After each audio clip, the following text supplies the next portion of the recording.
Oh, woo. With another one. Sunday Madness 26. How we doing in the building? In the building. Let me see what the levels is like. Let me see what the levels is like. Wee. Yeah, it's been a wild week. It's been a wild last week. I got something for y'all this coming up this week on the DTN series. And man, it's been on fire at the LBM Coliseum, man. Them niggas is wild. Everything else has been wild on YouTube. I know around the world is tripping. Um, I saw something interesting over at I think Israel. They had some type of pride nationalism day. Them Palestinians threw some rocks on their ass and just started throwing shit. I was like, God damn. It's like, woo. I saw it on France 24. You know, that was on the news segment. Them news stations is foul. They foul when they talk about somebody. You know what I mean? That shit's wild. That shit's wild, yo. And it's nice outside. It's like I believe it's supposed to be 88, something like that. Hold on. I believe it's 82 right now. It's supposed to be the high day is supposed to be 84. I think it's gonna be 88 Tuesday. Yeah, it's gonna be 88 all through Thursday. So yeah, it's gonna be a warm, yeah, because it's getting, early part of June is a little warm, but we ain't seen 100 degrees yet. We ain't seen 100 degrees yet. So you know how it goes. And I'm just saying, like most people just gonna be out here, and yeah, it's pretty good. But one thing I could say, what's going on, man, is some wild shit. But Mister, what's his name? Oh, I did a string called "We Have a New Champion at the LBM Coliseum in the Slug Kingdom." What's his name? Mister Real Estate. That nigga be going in, bro. That nigga's wild.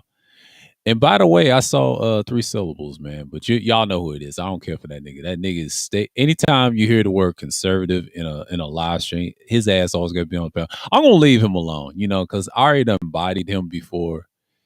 He's just another figment in my shoes. But then there's another nigga that claimed that he got a picture and like, dude, you didn't body me, dude. Stop it. Banana Man, you getting bodied by everybody else. Ain't nobody fucking with you like that. That means you still haven't bodied me. That means you ain't got no content.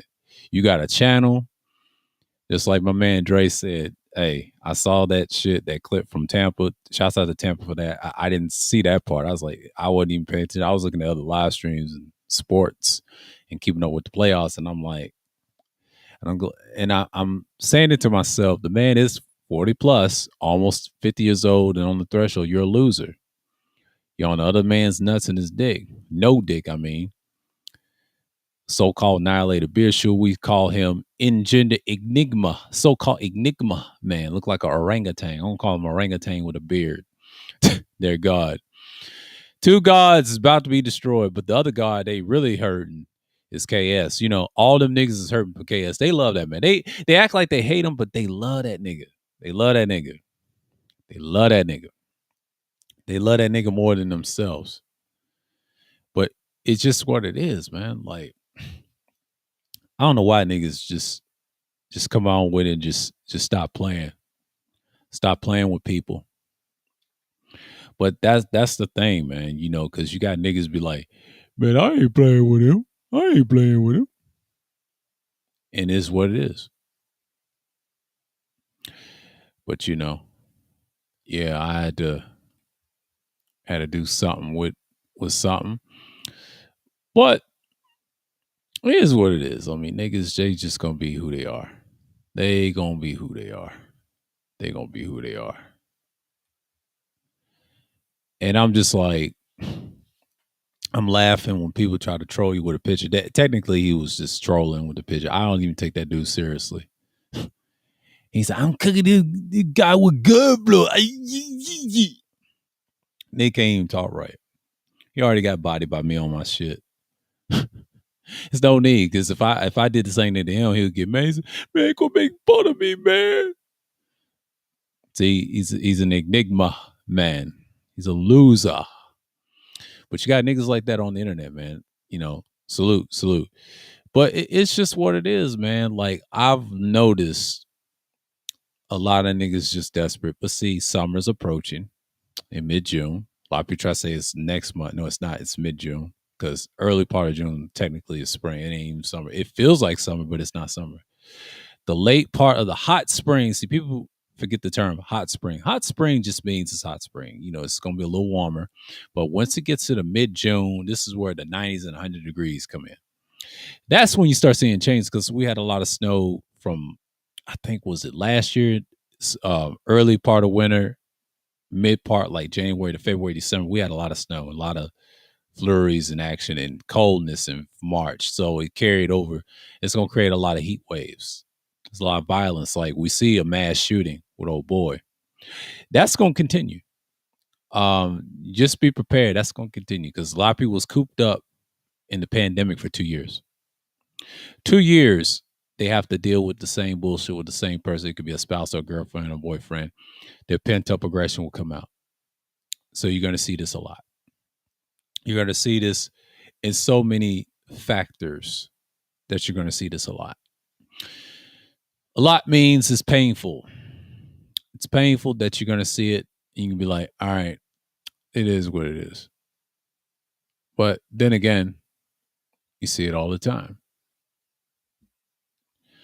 So one iota, it it is coming through, and you got people just don't want to be a part of it anymore. Like, all right, what one thing I can say about it now, like me, in sort of particular, I'm making adjustments on my content as usual, and I'm not really surprised. I'm still doing the same old, but man, I have to be mindful of what's going on because those 2 years run by so fast. People have pent up aggression.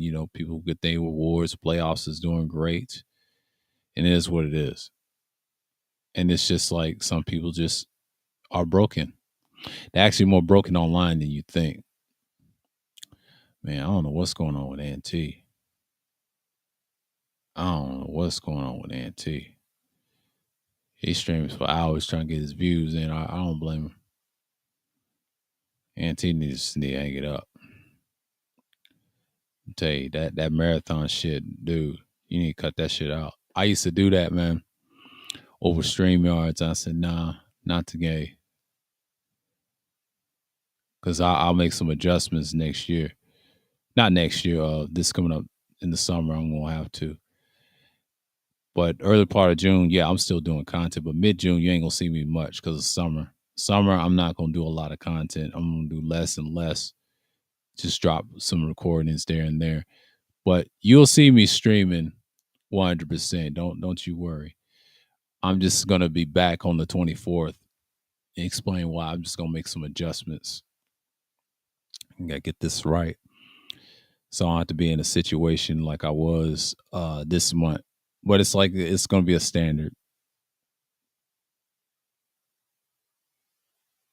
and it's just how it is. But I see a lot of people, any community on YouTube, everybody's trying to do this scamming thing. I think that started on the 20th. I think YouTube is tired of people doing it. It's probably the people that does tech, other things that we're interested in. You're gonna see some changes on YouTube on the 20th, and I believe you cannot clickbait or clout chase your way through on the top. So the one thing I can say about it, there's gonna be some changes on the site. So I'm well aware what's going on YouTube. So, but shouts out to Naya sharing that link. I mean, yeah, they ain't playing. They've never been playing. But there's people gonna do content. It's just they're gonna make some adjustments, And a lot of people say they're gonna get rid of the filth. No, the only way they're gonna get rid of certain filth, they just gonna have to use an excuse to get rid of you. But they pick and choose who they want to get rid of, and that's the problem with YouTube and everybody else. It's pathetic. Why don't they just talk to the person? If they don't like them, they don't like them. Just go on and say you don't fuck with them. That would be so much easier.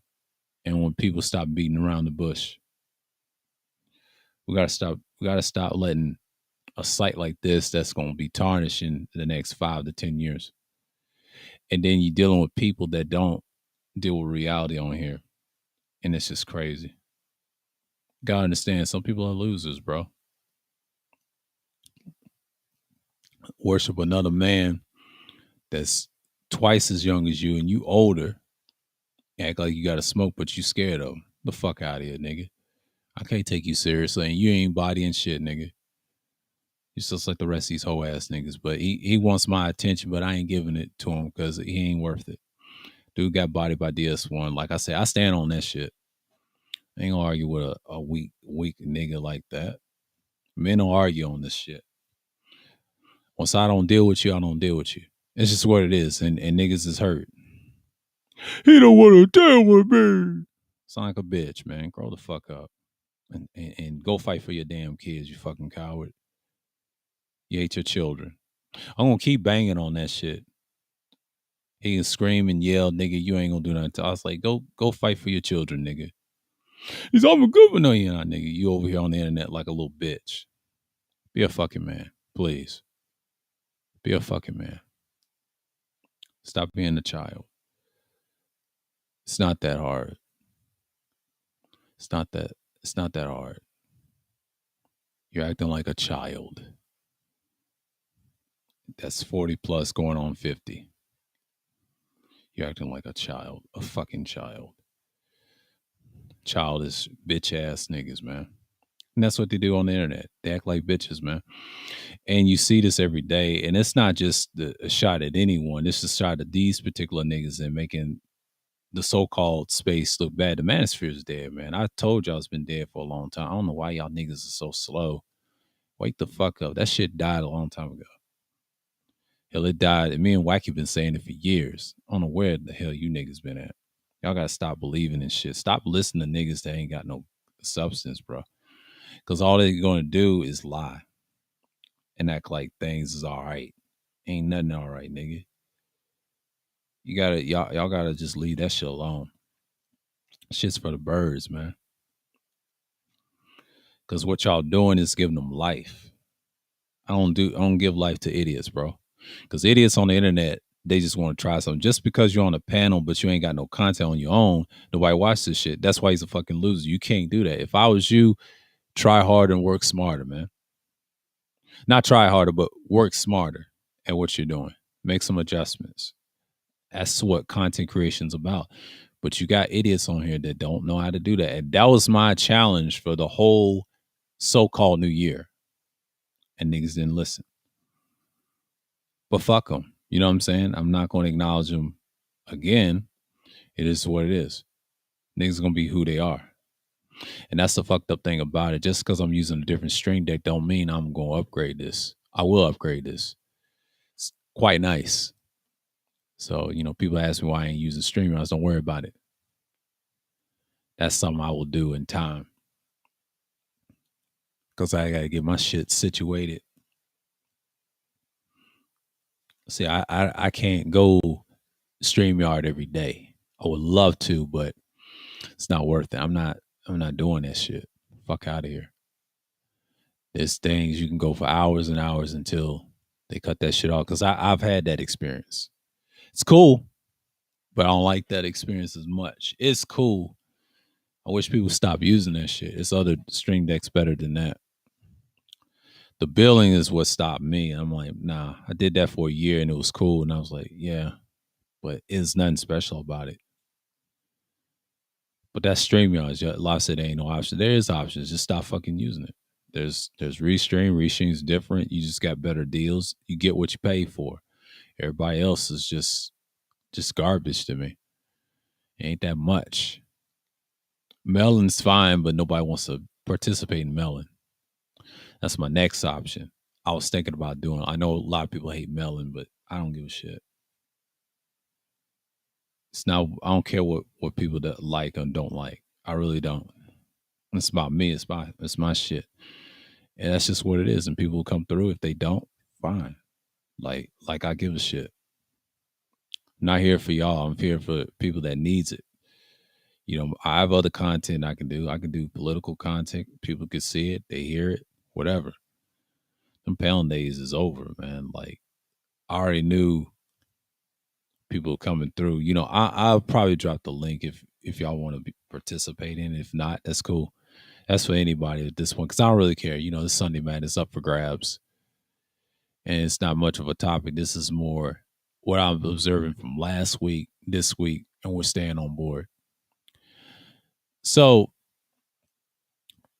you got people still crying to their God that passed away. They miss him. They're hurt. And they can't do proper content. They had to be on panels to scream and yell about the bullshit. No, your God just passed away and y'all can't accept reality. No one gives a shit. That's the truth. Reality trumps bullshit all the time. If you have the truth behind it to stand on. So when you see people not supporting one another, that's just a common thing. So I've learned that from each time people live stream, if you fuck with certain ones, and then when the fallout comes out, then shit goes left. That's expected, but you blame one individual to try to lead something, but can't lead nothing when he got destroyed by a certain individual and promise him things like that. But we ain't gonna get into that. We ain't gonna get into that because niggas that is so inconsistent on here. That's why I can't trust nobody on here. This motherfucker. I had to treat everybody the same, bro. Treat them like battering ram. Fuck what they think. You know what I'm saying? Like that's not gonna bother me long term. But you got whole ass niggas always want to claim they got the knowledge. They ain't got no knowledge of leading. I've seen people go left and right and they come right back. It's the same bullshit I see all the time, man. Like I've seen this before. This format will be trash in the beginning when it starts, and if it does get popular, you still get views or whatever. Even me, but something told me not to take this shit seriously long term because these niggas is inconsistent. But I'll tell you a secret: StreamYards will go away. It's not gonna be the standard stream because I've noticed some features on this one. I'm looking at the deals. I can do something with this. I'm just not gonna buy a lot of expensive gear. I bought a couple of gear this year, and I got the gear stuff out of the way, what I need, and then I can use the pre-recording and I just move on. But StreamYard, I was gonna use that for a special occasion. That's another stream deck, and then you got Melon. That's another one.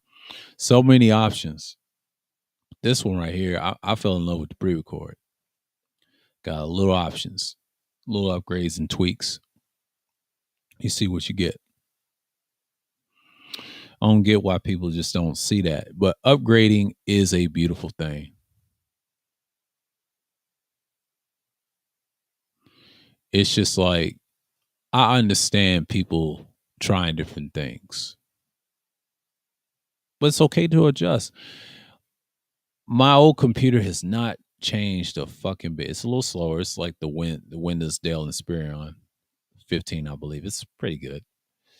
I got this Chromebook. I didn't know Chrome only Linux. I didn't know that. Linux computers and shit. But I had to upgrade my little shit to USB mics to XLR. The audio interface I got is awesome.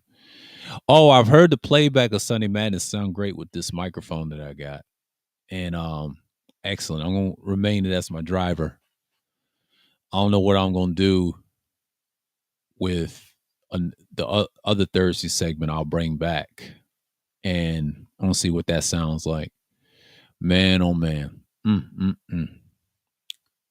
It's gonna be some differences. Smart decision to upgrade right now. Yeah, but they love their God, Kevin Sevens. They love him. They love KS. That's their guy, man. Yours truly, their God. Their God's green earth. Their God. And that's just the bottom line. They love their God. So when you see things like that, you expect people to acknowledge that long term. So what I'm saying is, in so many words, it's 20 minutes in, 20 minutes in the building. It is what it is.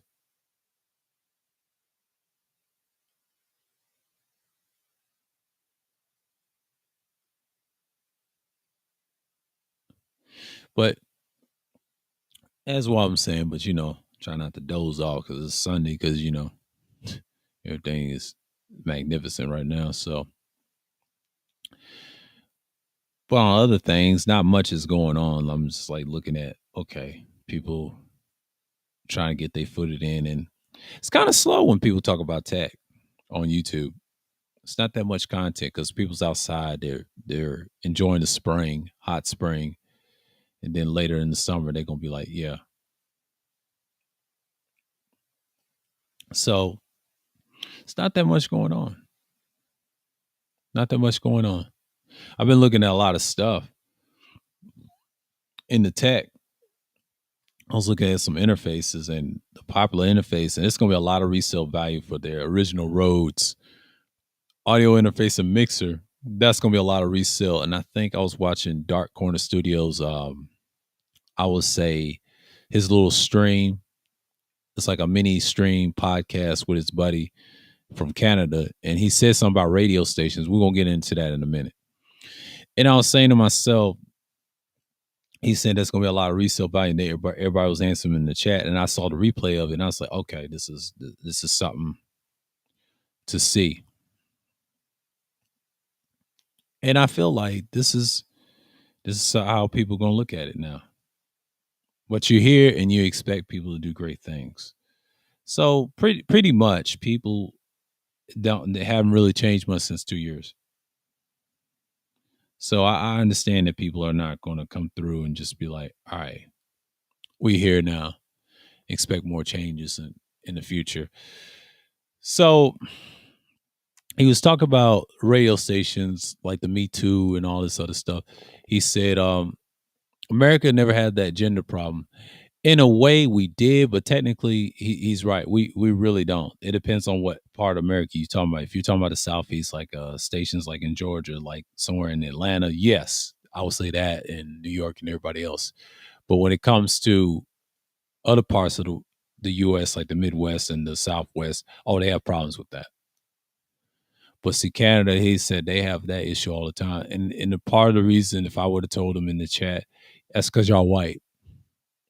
Y'all have that privilege to say the shit that y'all want. You can't defend that. And them, as white people, don't understand that hurts them. Yeah, we know it's dumb, but I'm glad they said that. But still, people look at you a little different. You don't have those conversations had with them. So, me personally, it's just what it is. And I come to find out that it was bad up there, worse than ours in the radio station. Well, they try to decentralize everything. They try to get rid of certain things to make it better, not piss off a lot of people, and make the content as best you can. You know what I'm saying? But a lot of times people just want to be heard over the loudness and the dumb stuff. That's the thing that you got to hear. So when you have something like that, that's a long-term effect that I'm seeing in so many words. So I expect people to do right, but they're not going to do right because number one is what it is, and your system is based off that. So when you have people try to do the funniest stuff in the morning, it's really not gender. And I'm glad they said that in Canada, where they from. No, it's not. They have the most woman on the morning show is Canadian, and she's popular, and they think men do it better. They can, but not all men are that good. Same with the women. It goes both ways. So up there, you have a little balance of that. But here, it's not that much. It's only a handful. So you can grade them, whatever. And that's why you got certain microphones and certain, that works with different applications of people, especially in broadcasting and like that. And they was explaining that. And then the Rodecaster Pro 2. And this is tech related I'm talking about. And I'm saying to myself, there's a lot of division in radio because you can't say certain appropriate words like you see on YouTube. That's been going on forever. And now it's gotten worse and worse, and people just don't realize you got to be careful what you're doing, especially nowadays, because this is not, I will say, the 30s through the 90s. I'll say the 30s through the 90s. See, the early 90s and late 90s, you didn't see all this bullshit. Yeah, it exists. Feminism, they was fighting for it because they was fighting in the 90s. 90s and prior, they were fighting for it. Now, people try to say, enough is enough. Let's counter this argument. And that's all I got to say on that matter. But I was watching Dark Horse Studios on, was it last week? Was it Friday? I believe Friday. And he told it what it was. And people got fired left and right. But see, they worked for radio for so many years since the 90s. And it's good to hear people that talk about audio and stuff like that. I listen to Dark Corner Studios. I listen to, what's his name? The Warren Henry guy.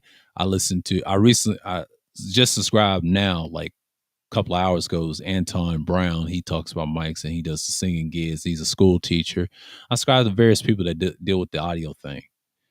And they have some great points. Warren Henry, he's another one of my favorites. He criticized, like, don't try to be a software junkie. He was talking about the audio interfaces that come with software. I never liked those anyway, since I got Chrome, class compliant and all that stuff. He was saying, just stay away from the hardware, what makes music. If you have it, if you don't, why are you doing this? You know, some people do spoken word. That's easy to get audio interfaces. But when you do music, oh, it's a whole different ballgame.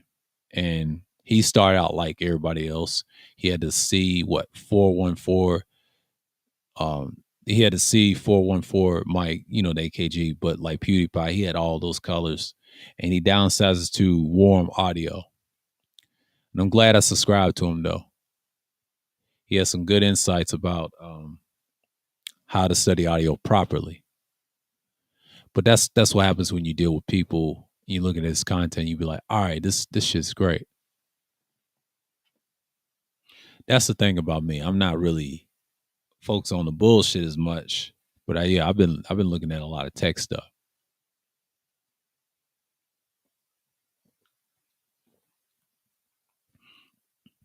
That's just what boils down to. What boils down to is when you see things that you see that's really much normal.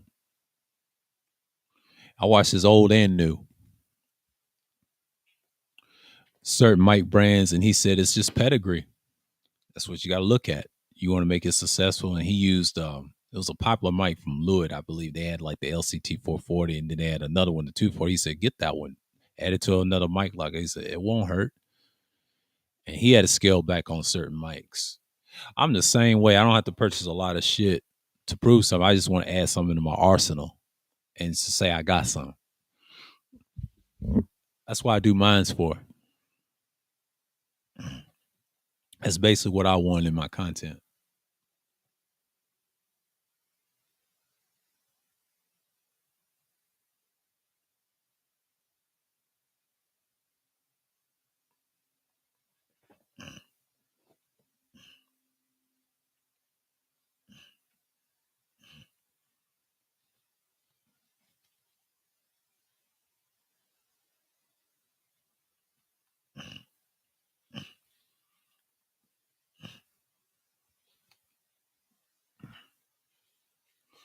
I'm somewhat what they would say an audiophile. I'm not really a pure audiophile. I'm more like semi-audiophile. I'm learning as I go. I learned that certain microphones ain't perfect. They work for certain applications. I'm studying this shit and learn how to take care of them properly. Especially one thing I've learned. I'm talk about myself for a minute. I got 30 minutes, so I'll say when it gets to a 50 mark, I'm going to change topics. But this right here, what I learned about microphones and audio interface, I have to say this about the audio community. They are so biased on certain brands. There's a lot of good microphones that cost less than $60 or more or less. And my goal is to get the one I have. I like this mic that I got right now. And I think this is the Audio Technica 240 right now, hypercardioid. It's dynamic. It's one of these podcast mics, they would say. Some people call it broadcast. It's a podcast mic. It's competing with the Rode Pod mic. And here's my decision when I bought this mic. I'm going to tell you about myself right here. I was wrestling between this one, Pod mic, and the PD70. Now, I love the PD70. Thing is, I would rather have their PreSonus interface to go with that. That's the thing with that. And for me, I'm gonna fall back on that. I'm gonna save that later. Just use it for certain content purposes and things like that. But I'm glad I got this mic, and I said, I'm satisfied with what I got, and I'm satisfied the purchase I did this last week on the 21st. I needed that handheld for a reason, so I can use it for my actual content on Wednesday, the content I'm known for.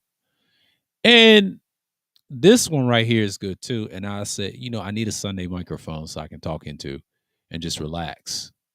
And I said, I like this mic. And when I heard that playback, I said, you know what? I'm keeping this. It's something I can live with. I can live with. They say you want one mic. Well, this is my one mic for, I'll say, YouTube content or any other content. I will use it as my daily driver.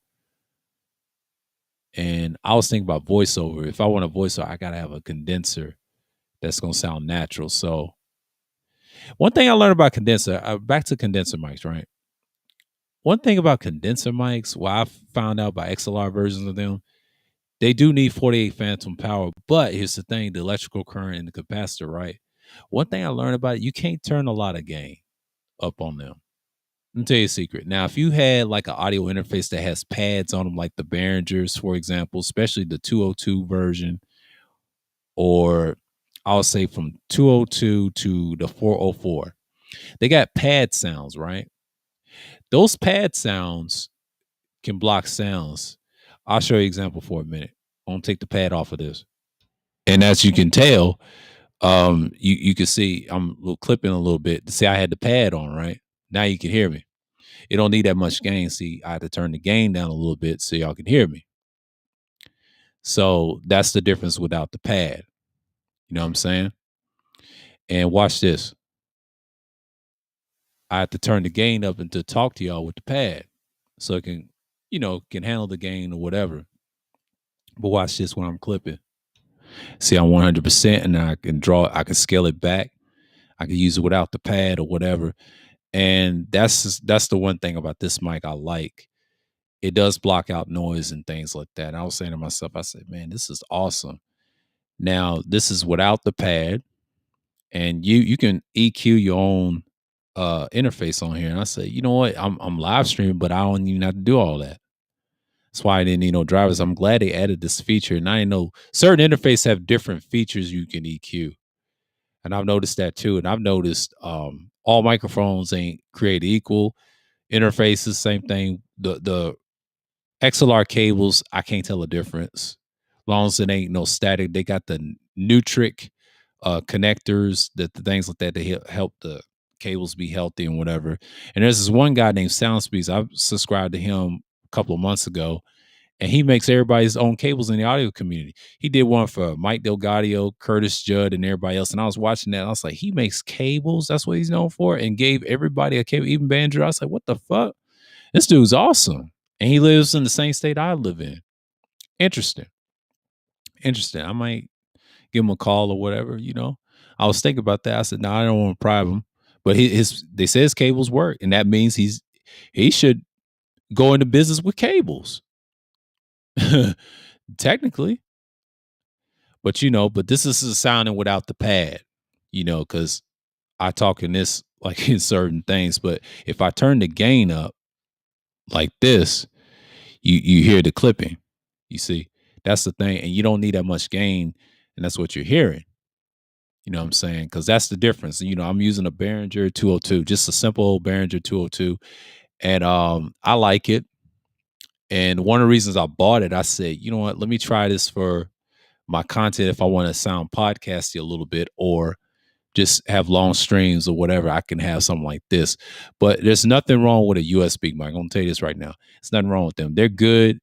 I got my favorite. My same one I like is the 500 I bought last year in December. And that shit is awesome. I still love the playback on that. I need to watch all my DNT streams. I need to watch all that. That shit is awesome. That shit is awesome because the way I sound on that mic, it's cool. It's USB-C, class compliant type technology. That's the future. You already know it's standard. But this microphone that I'm talking into y'all right now, I've always wanted it since last year. And I should have got an interface. I kind of regret it a little bit, but I don't. I waited and this is the type of sound that you're going to hear. But it's not padded right now, and I'll show you the thing because I got my other handheld. Talk to y'all in a minute and switch different mics. So yeah, so pretty much, yeah. I put it back on the pad and I just turned the gain up a little bit so y'all can hear me. And yeah, that's what happens with padded sounds. Now, if you had like that feature with a condenser mic, yeah, you can turn the gain up. You just gotta make sure it's padded or whatever. But if you take the pad off, you gotta turn the gain down a little bit. You can still talk loud and be precise. But that's the thing about microphones. They're very tricky. They hear things that we can't hear. One thing I learned about quiet microphones, let's just say Rode, for example, the most overrated brand of all time, right? One of my personal favorites from them is the NT1. I'm not gonna lie. That's probably the best one you can get. The noise level on that is self noise is 4.5 dBA. Yeah, self noise or actual equivalent noise, they would say. It's quiet. It still pick up background noise. They all do. But the quiet microphones, if you have a acoustically treated room, they're good microphones. And I was looking at those on the tech spec, and I had some in my watch latest, and I was watching it and looking at the reviews. People like that microphone, and you got some people that don't like that microphone. It's a neutral microphone. Then they got the one with the NTA. It's probably won't be good with my voice, but it's one of those microphones that have the lower noise floor. And then there's a cheaper version of it. It's called the Behringer Tannoy. It has the same self noise as well. It's certain ones is quiet. There's another one. It's a Lewitt. Its noise level is number 4, and that's the 540 Sub Zero I'm looking at right now. That shit's quiet, and I'll tell you the prices on the self noise with these particular mics. Now the NT1 costs 270, and the NT1A is 229 ish, right? But the Sub Zero costs like $700 with a self noise. That's expensive, so that's a better quality than Rode. But Rode, they're in that range, so it don't really matter. Most people get them anyway. And there's cheaper versions that has lower self noise, like I told you about the Tannoy Behringer. It has the same thing. It's called the TM1 package or something like that, and that's the lowest one. But the lowest one I've seen from Mike, he talked about, was the CAD E100S, the Equitech. And I said, damn, and it's a 3. I was like, woo, that shit's wild, man. That shit's wild. And I was learning about that. That shit was wild. And when he said that shit, I was like, damn. But all microphones have different expenses. And I felt like that's one thing you learn about microphones. It's one thing you learn about microphones. They all have their strengths and weaknesses and their cons, pros and cons, especially with handhelds. You got a lot of handhelds have the self-handling noise issue, the rumbles and stuff like that, but they're not perfect. But they always have a place in certain applications. You can use them for instruments. You can use them for a lot of things. And most of them are very versatile. And I'm glad I got the new one. I would say last Saturday, and I'm glad it came on Friday. And I'm happy with it. And when I test that mic, the SM58, oh, I sound clear as fuck. It's a little different, but it sounds crisp and clear. But but that's a whole nother thing about the microphone that I had. So, but this one I like. It's awesome. So yeah, I was just padding the sound, but I want to see what this unpadded sound right here. Ooh, I got bassy a little bit. Yeah, don't need much. Don't need much.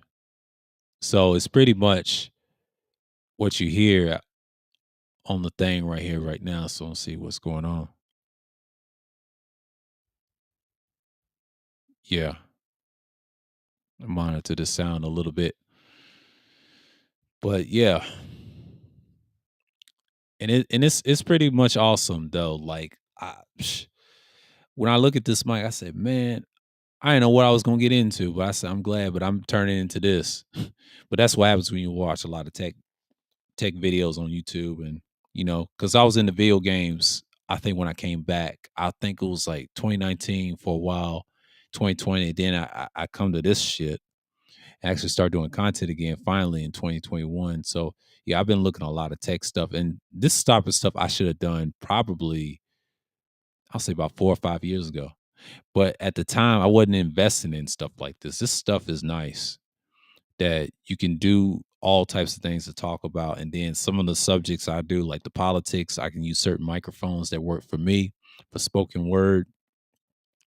They're good for certain applications.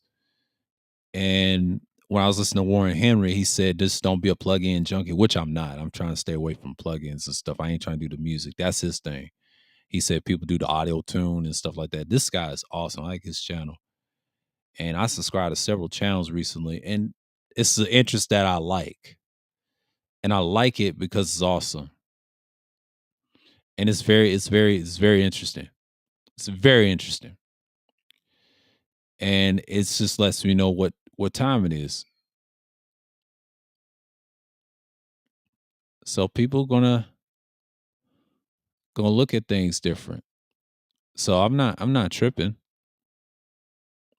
I know people don't like me talk about tech and gear, but that's my thing. I love tech and gear. It's very interesting. I don't care who likes it, but I'm just letting you know my research on these microphones is very telling. Yes, they're not perfect. It doesn't exist. You just got to make them, make use, and just deal with it. But one thing I can say about microphones, they all have the best abilities to, um,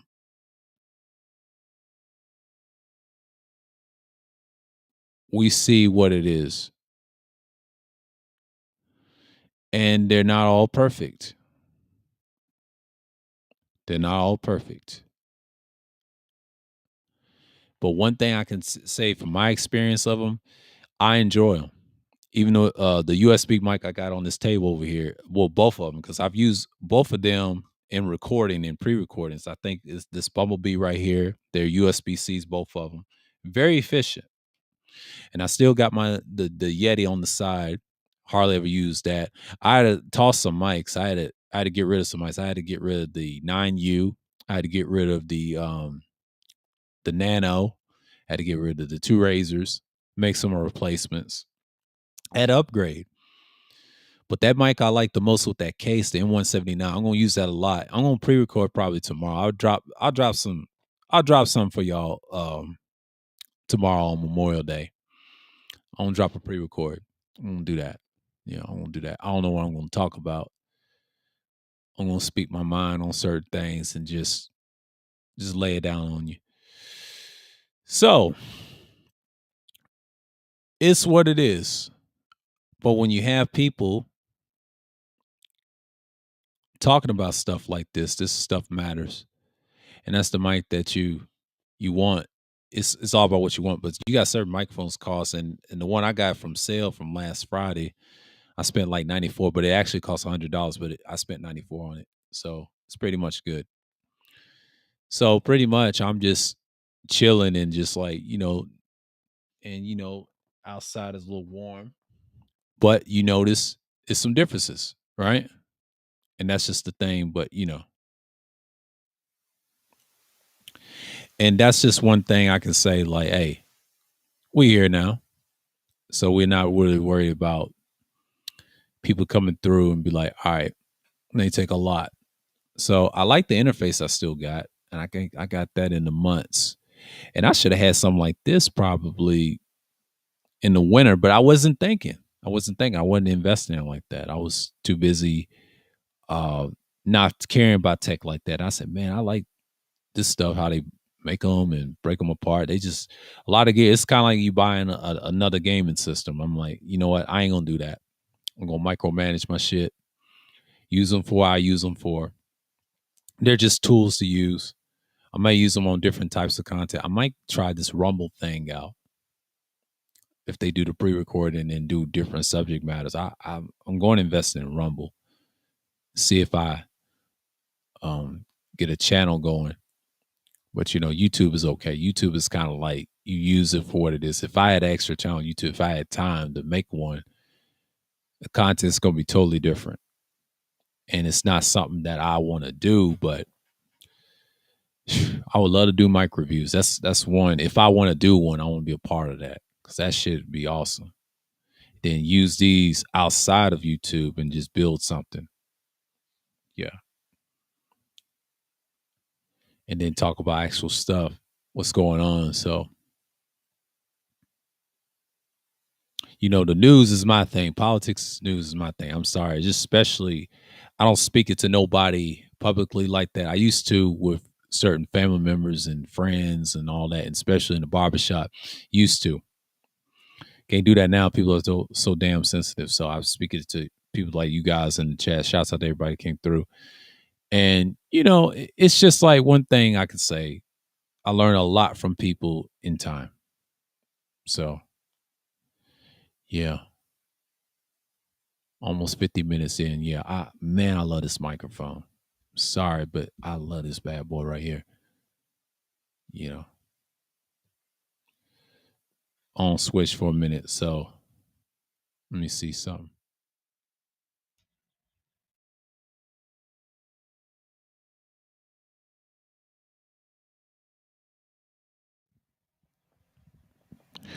Yep, yep, yep, yep, yep, yep. It's one of those things, man. I love it.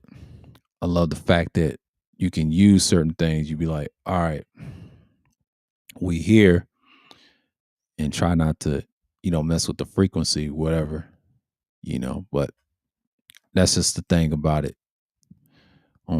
Scale this back a little bit. Yeah. Yeah. One I was just talking to, it's a hypercardioid, so I had to just take a break from that. You know, I can easily pull that out, but I don't want to because I like that microphone because it's nice too. I'm glad I got it because it's actually like a birthday gift. You know, I waited after and I needed something for Sunday content. I said, you know what, this is gonna work for me. This is gonna work for me long term, and then I'm just gonna be wow. And then this one right here, oh my goodness, I love this one too. And it's just a privilege, man. Like you do this and you be like, all right, this is it right here. And I said I was gonna get this shit, study them, what they do, and I have uses for them. Man, I wish I can use this on the outside and find a recording, do the outside. I love those vlog streams, but if I had a microphone to that, boy, it'd be something. The cameras, yeah, I used to talk about that last year. Yeah, I also stuck on my quadcast. I had that for like a minute. I hardly ever used that. So yeah, I'm enjoying doing this right now. But the pre-recording, man, I love doing that too. I want to talk about the dark history stuff on. I will probably say, let's just see. I'll talk about it. I'll talk about it. Probably tomorrow. I might do a piece on it. And you got people just acting tripping about it, but that's just one thing I could say. You don't really need much. So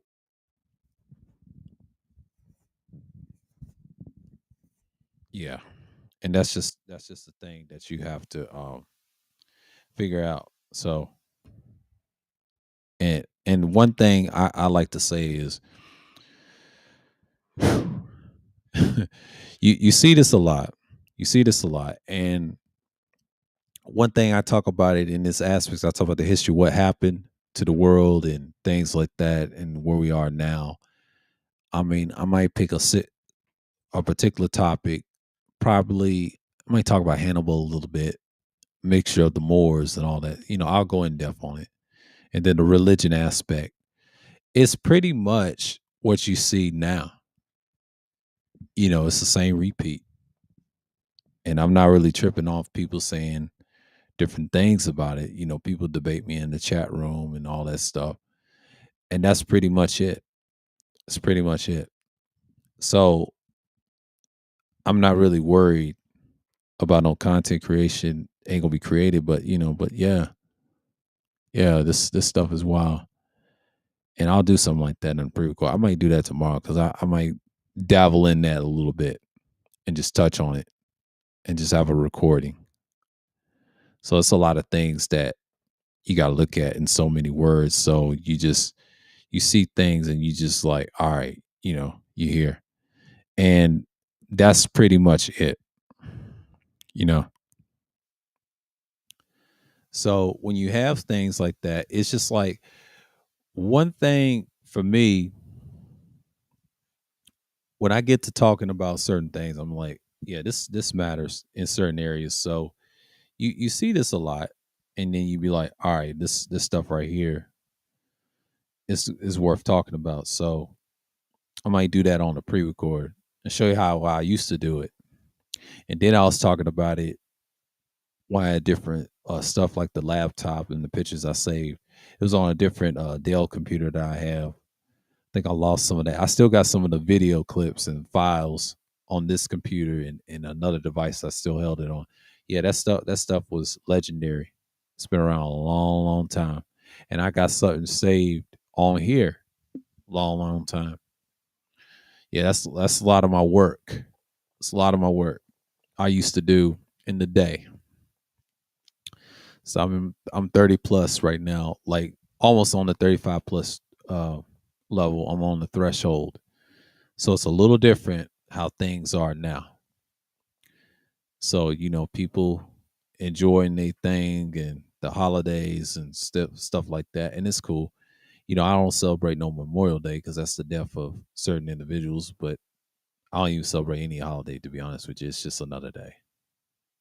Everybody wants to be off and say, yeah, I want to be off. Yeah. And it all starts over again. October, tax season, all that shit. It repeats itself. And I'm not really mad. I'm not really mad what's going on, but most people will act like things is just gonna go wrong all the time, but not necessarily. You treat your mind right, you be are where you are. So yeah, been learning a lot. But that's one thing about having gear and understanding and save your time wisely. Stuff can hinder you or help you. Depends on what you're using it for. And I'm learning a lot. I'm satisfied with what I got at this point. And I was looking at it this morning. I said, man, I'm satisfied with what I got. It's just so awesome to use it. And I have the most reliable microphones that will last me for a bit. If something happens to my other ones, they always get replaced.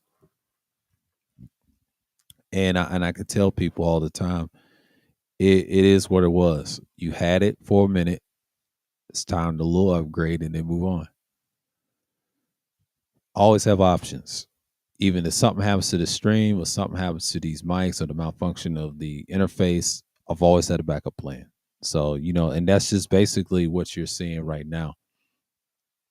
So I understand that most people just don't want to be around to speak on certain things. So we're going to talk about, let's get off take a little bit. We're going to talk about what's going on in, was it sports or something like that? Or is it politics? I'm trying to figure out what I done misquoted myself where I went off at. I think on the 30-minute. Yeah, I think we should talk about politics or we just talked about that. Yeah, we did with the Israel thing. Yeah, it's no need. Oh damn. Speaking of which, speaking of which, the new teams. I just found out it was Las Vegas and Seattle. Yeah, we're gonna talk about sports. Yeah, let's talk about sports. Yeah, I talked it halfway in early in the stream. Let's talk about it all the way. Okay, me and my father had this discussion about the new team. Adam Silver with the Canucks, not the Canucks, but the Krakens. Like it's an octopus creature. It's a Kraken. I think that's a hockey team, kind of like the Vegas Knights. That'd be funny if Vegas called themselves not the Gamblers, but some type of a specific name was known for that state. Now, Seattle, the Supersonics, no one has that name. Now, it's going to be very interesting if the Thunder's going to sell that name or they're going to have a different name by changing it or the team just be now defunct. That's going to be very interesting with the Seattle history.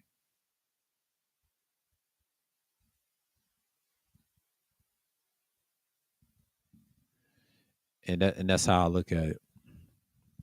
So certain people just gotta be like, all right, it's gonna be a fun year, and I think that's gonna start in 2 years from now during the election year. So the NBA is gonna change, NFL is gonna change. They ready for these super player athletes. Y'all go, 2024 draft is gonna be a lot mazier than the previous draft. So you see it a lot right now. It's so much going on.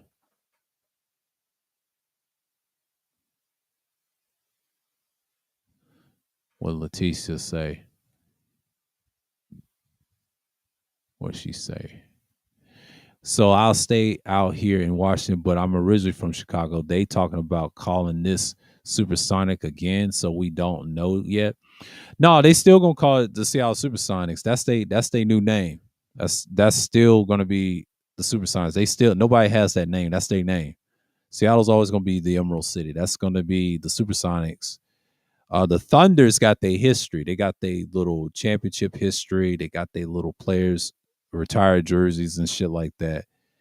And the Thunder's going to have to give their rights like they did with the Charlotte teams. I believe New Orleans and Charlotte. So New Orleans, what you would say is the original Hornets, and the Charlotte Hornets, today were the Bobcats. So they had to take and buy the history thanks to Michael Jordan. He bought the history, and that's how they got that Charlotte Hornets name. So it's really silly though. And why don't they just, you know, go back to Seattle and then create a team in OKC? That's what they should have done.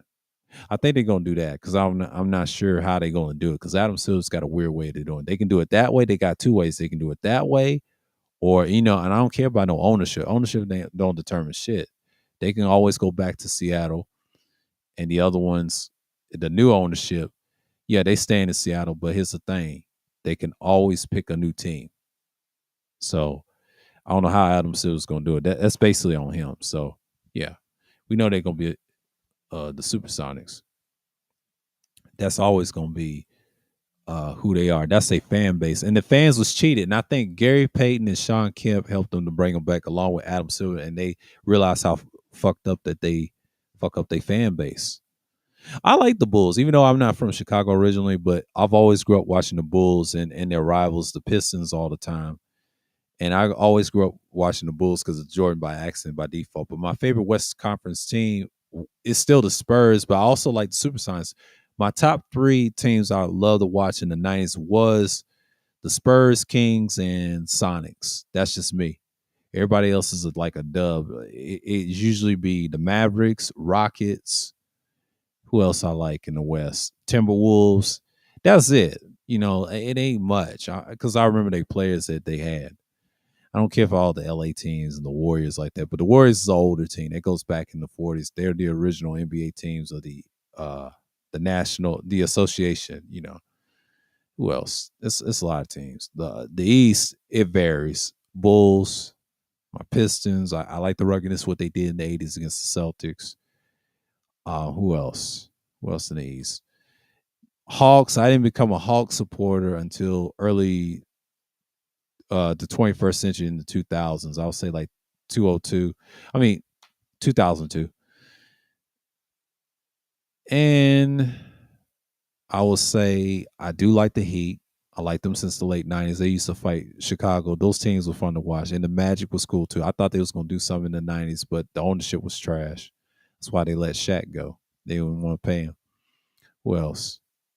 It's not that much in the East team I like, but the Raptors, they're cool because they used to have McGrady, Carter. I remember they had Damon Stoudemire. Several teams I used to like. I'm neutral. The only neutral team I would say in the NBA is the Sixers. I'm neutral with them. I like Allen Iverson and Dr. J.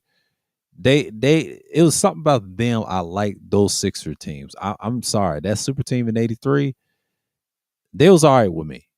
But when you had Allen Iverson, oh yeah, it felt like the Sixers got something. But every other year, I didn't care for any other Sixers team like that. But the Sixers are okay. They're one of my neutrals. I'm not like a fanatic of them, but I do like the football team. But the basketball, I'm way neutral because I'm not like big on the Sixers like that. But the Sixers okay. Quiet as Kev, that's the only ones I like. And the two players that they had historically, that I think Wilt it was Wilt Dr. J, and that's it.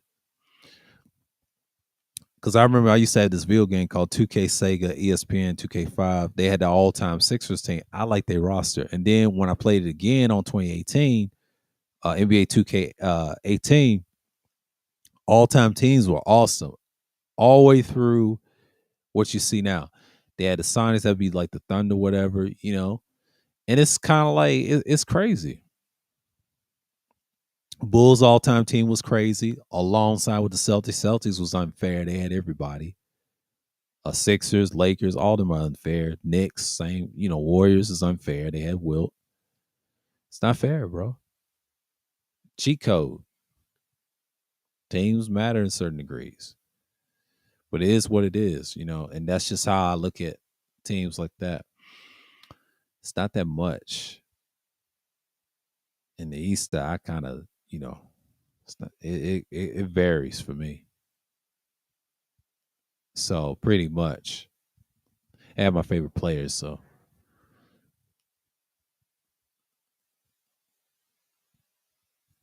oh, the Knicks, yeah, that's classic. Uh huh. In my teenage years in the '90s, I used to love the massage my Bulls. I liked Orlando. Yeah, Orlando was nice. Didn't know Doctor Jig stores from my uncle, but I like the hour of the Iverson. Yeah, you should talk about Dr. J's. Yeah, about the hour the Allen Iverson. Yeah, as well. Yeah, Iverson was something else.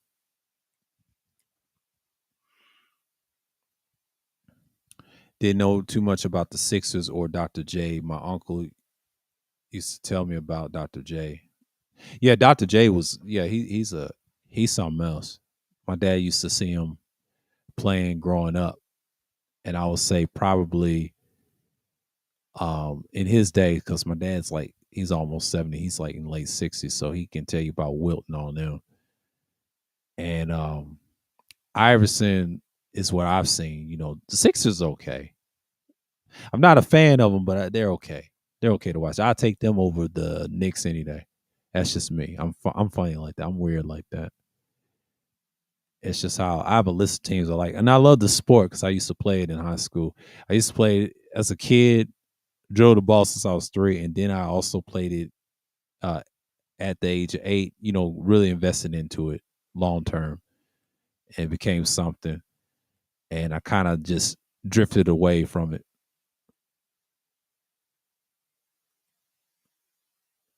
Kind of drifted away from it. I don't know what happened. You know, it's just that's just me.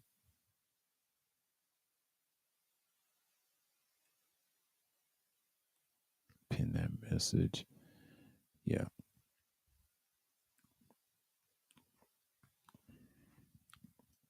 that's just me. And that's how I look at it. That's how I look at it. Let me see something real quick.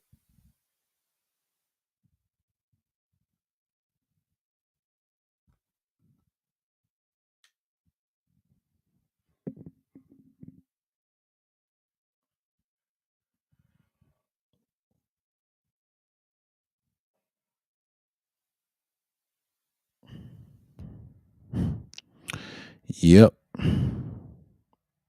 So these levels up.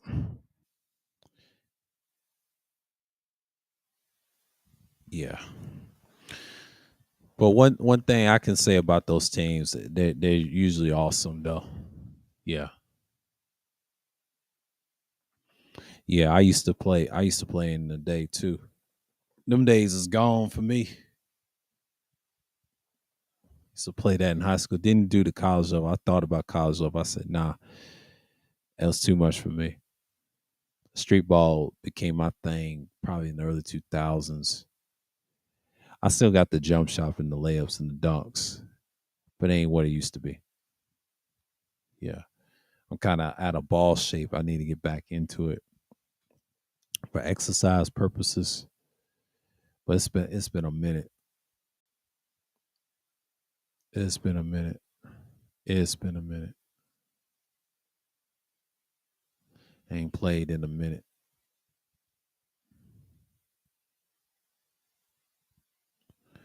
So yeah, it's one of those things you be like, all right, it's a little different.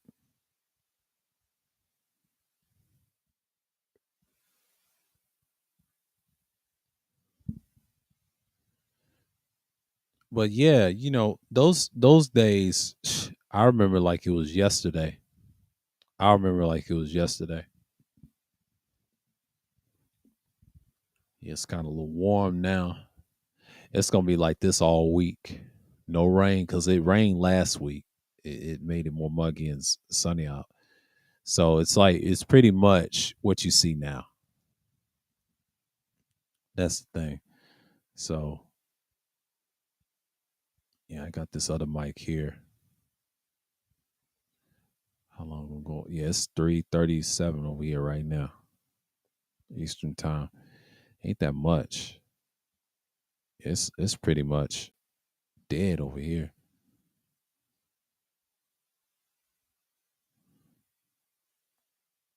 So we gotta look at it.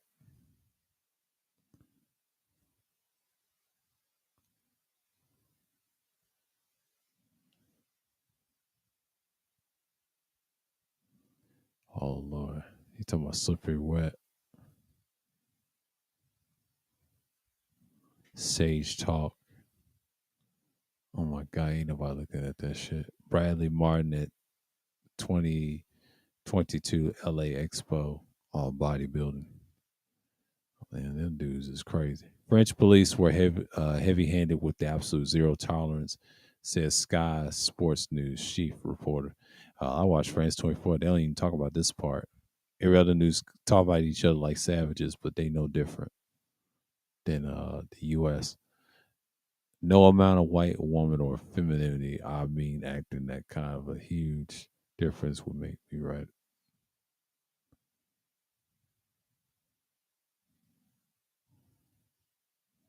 Here you go. You can't use a man's for talking points, bro.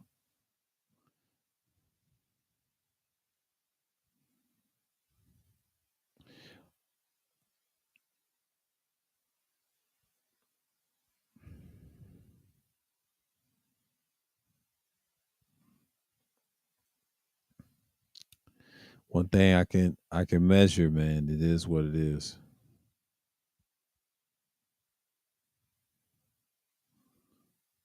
All these damn reviews.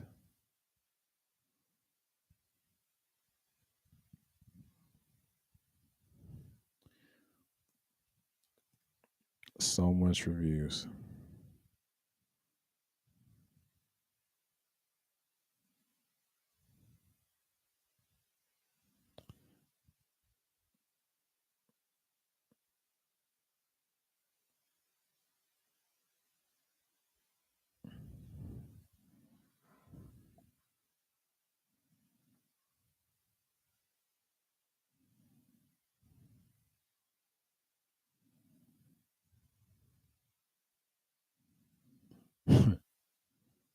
I saw something funny on Twitter, but I can't get my mind out of the gutter, but it's a whole nother story. I ain't gonna repeat that. Don't let that go. Let it go. Let it go, sir. Let it go. Let it go. Let it go. Let it go. Let it go.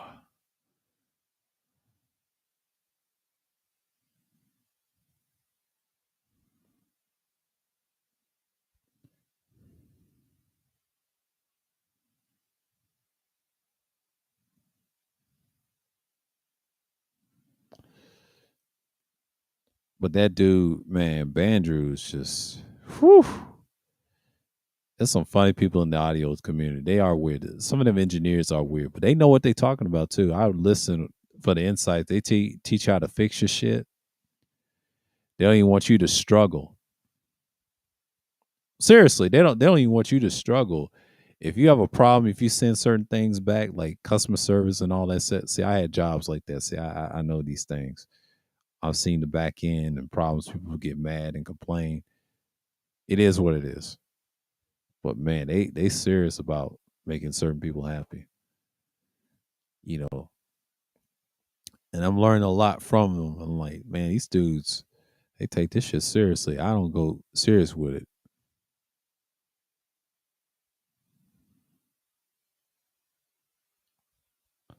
Oh man, that pod mic ain't nothing to play with. It's okay. And I was about to get that, but that's a lot of plosives. Yeah, I got to work on that. P's and T's. But this Warren Henry guy that does music, oh yeah, he breaks down all the gear that he used to have and sell it. It's not even worth it if it ain't good for you. To, it's always it's ain't for you. You know, you can sell it, whatever. No, it's not gonna tie you down to it. It's usually the way it is. And some people just don't care about the tech stuff, you know. And that's okay. And I'm not trying to say tech ain't affordable. You know, we watch these guys all the time.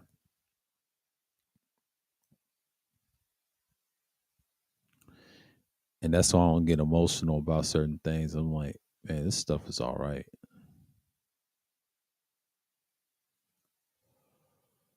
Some people buy off of emotions, some don't. They just do what the hell they do. They just go in there and just starting crazy. But you gotta be careful who you listen to on these type of topics. They can really discourage you a little bit. One tried to do that with me, but that shit didn't work. It was a microphone that they did not like, and I bought it anyway. I didn't give a fuck. Even one I'm using just early in the stream. That's the thing about those communities, man. It teaches you a lot.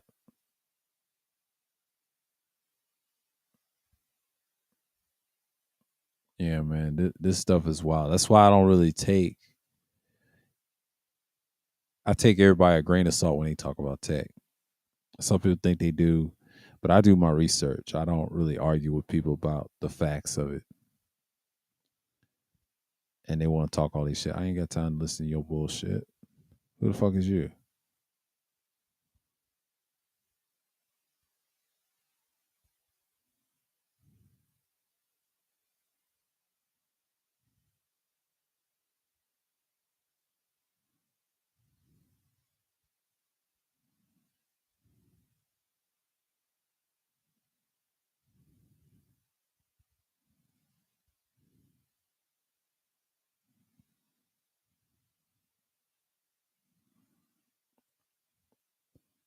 The Klanishnikov.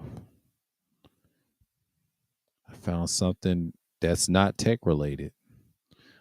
Or weapons are. But let me see this AK shit. Yeah, let me look at that. I'll look at that shit later.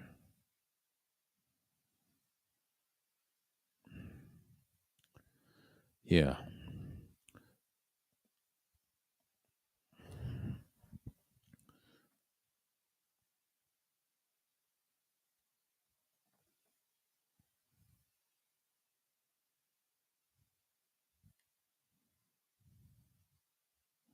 Let's see what Leticia say. Oh, it's gone. Degenerate. Salute, salute. I got three boys sometimes. I play with my boy. I used to play all the time with you. Yeah. Yeah. Yeah. I used to play with my friends, play with people that I knew in school, 101, street ball, people in the school, in the gym, pick up games. I think when I was young, I played with my dad once in the backyard on the side of the house. We had a basketball goal. That was years ago. That was years ago. And yes, I was outside, unlike most niggas. I already know what that's like. Pandemic did not stop me. It just enhanced what I've already learned. I know how to survive, and then I know how to move around. I don't have to show people that. If I wanted to, that's a decision I want to do. So yeah, I'm just doing this just to get some content out of things and then move on. I'm just being honest. And then I just move forward. But yeah, I'll be out there in the back talking to y'all. That's content. There's plenty of content out there. That's what it is.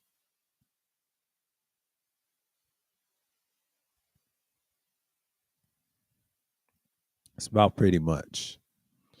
So yeah. We'll see what this like without the padding. Oh man. Woo. Yeah. Yeah. This is awesome. Yeah, I'm just over here. I'm just watching something on YouTube. They got these marathon streams, like they got these video game 24/7. Yeah, that's for video game people. I've noticed that, but y'all can't do that long term.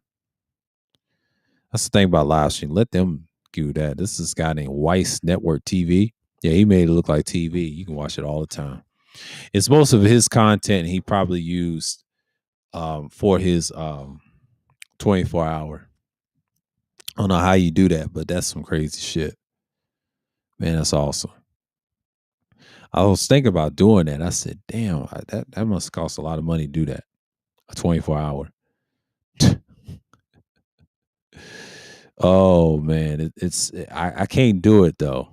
Not on this channel. I would love to, but I can't because I wish YouTube was a little different. They have a section off, so it is pretty much what it is. So at this point, so yeah, and that's how you're gonna look at it. So many things, but on my handheld right now, let's see something real quick. Yep, get my power in.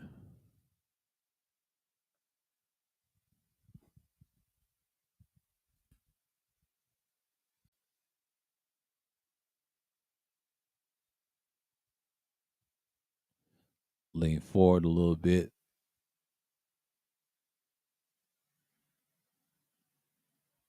And that's just how I'm gonna look at it, you know. And you just see it all the time.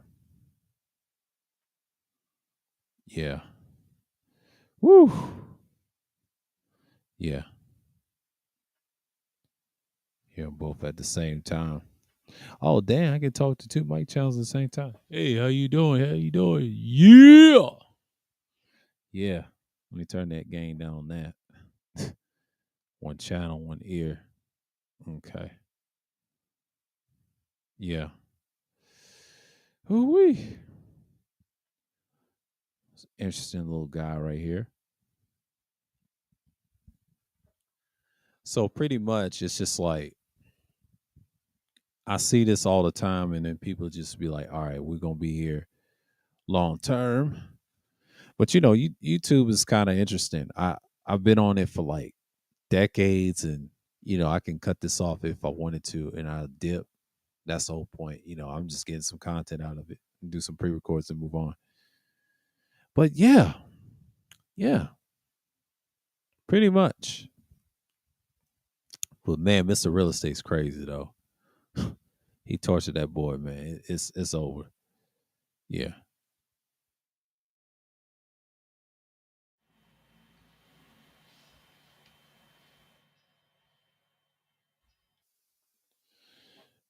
But he was right about one thing about old boy. He said, "Hey, you gotta do what you gotta do," and you basically just like saying, "Hey, we're gonna get on top of the mic,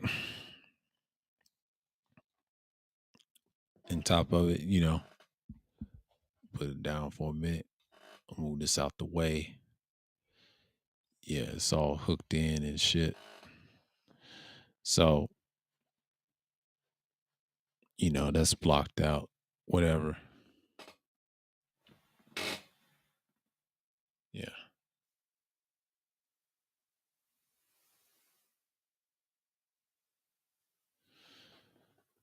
Okay. Okay. Get my little thing running. Oh, it's an hour and 20 something minutes. Oh, wow. Oh, wow.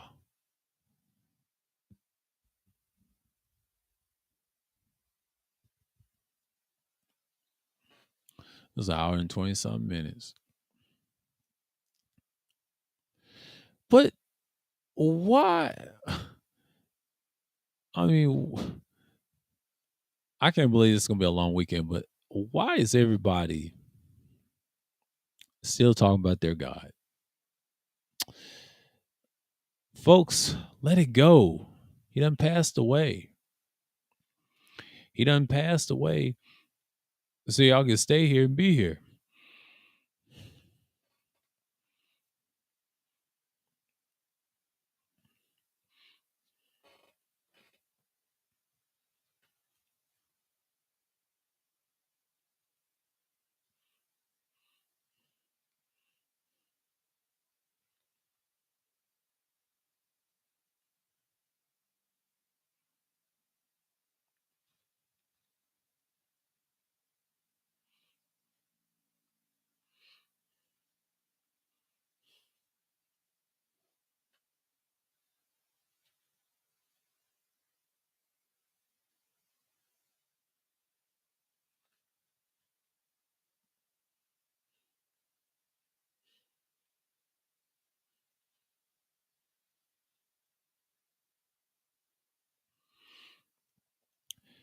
But one thing I'm just like, when I see it all, it's just like people just act crazy on here. They love their God so much.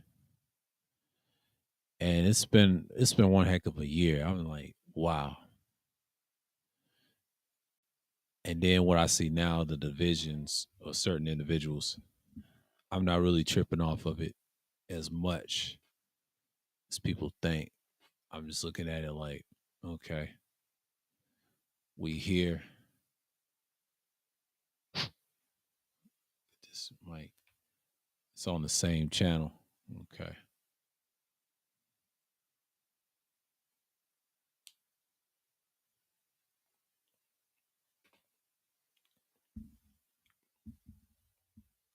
Little cables going on mine here. So I got one mic channel. Let me see something real quick. Yeah. It's pretty much it. And you just look at it and be like, okay, that's one channel.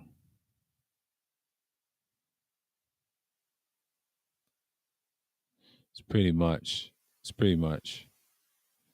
Wee. See something for a minute. Yeah. Yep.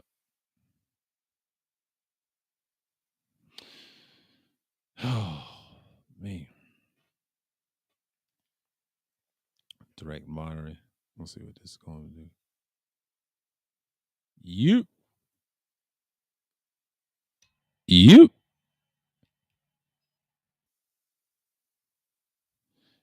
Yeah. It's playing with sounds a little bit. It's the output. Yeah.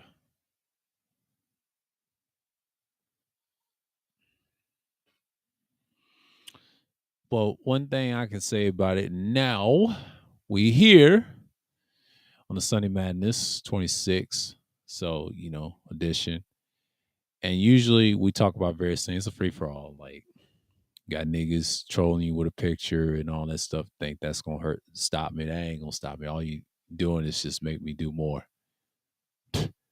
Y'all ain't stopping nothing over here. Stop it.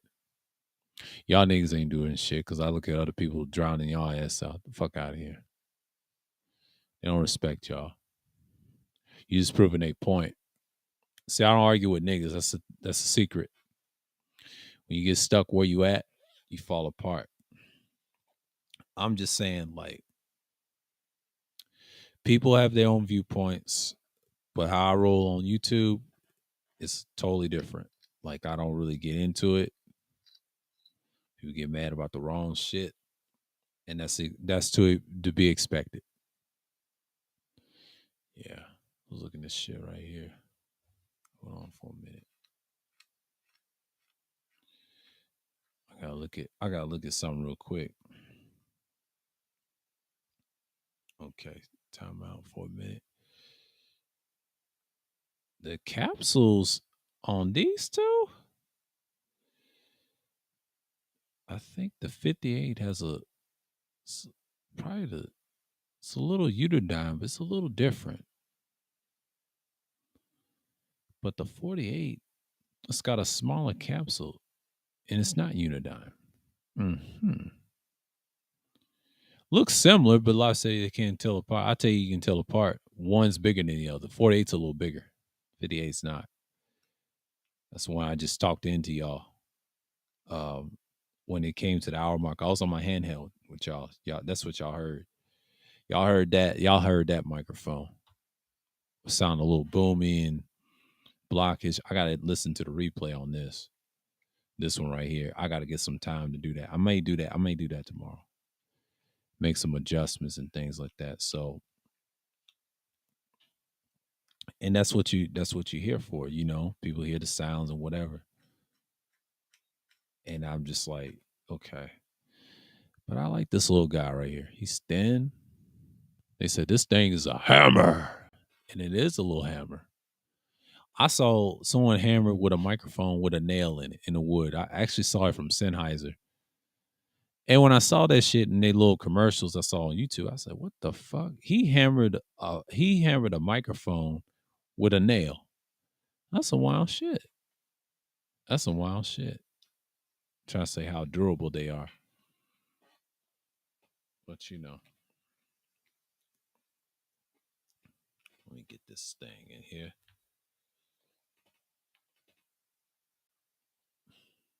Get this thing in here.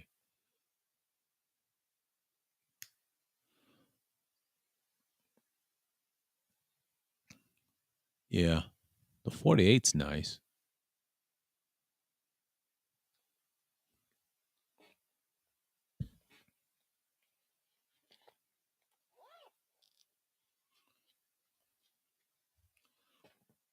Let's see.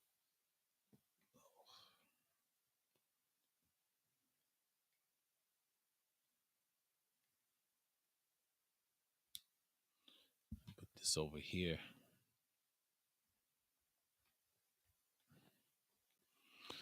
Yeah, let's see what this over here. All right. Yeah, so it's an hour in. Y'all go longer.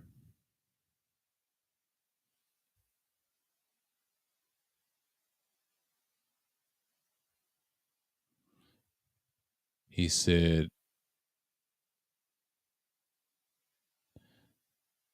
"Is the link above a link to join your panel?" Yes, yes, you can hit it. You can hit it. You can hit it. Shalom. But I'm just saying in so many words. Whew, it's some crazy stuff going on. But that male shooting, he's actually crazy in so many words. So I think mostly you just like, all right, we in here, and because I can't wait till I upgrade this thing. I'll be like, shoot, this mic right here, boy.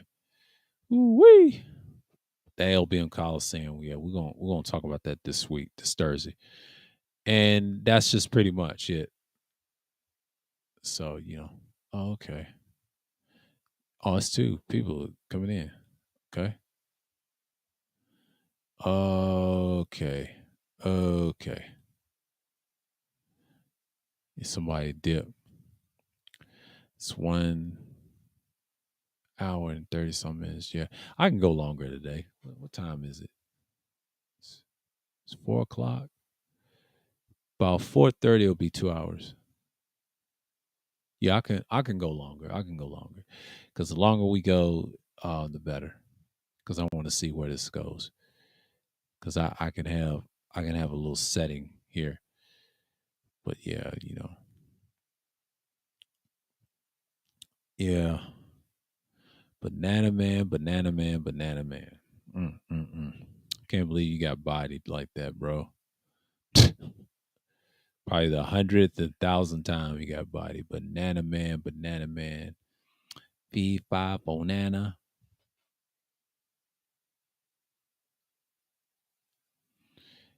Ain't trying to say I couldn't roast. Man, I roast that nigga to oblivion. Stop it. That nigga ain't got nothing on me. Niggas gonna want to defend that nigga. Fuck that nigga, man. You know what I'm saying? Let's just keep it real.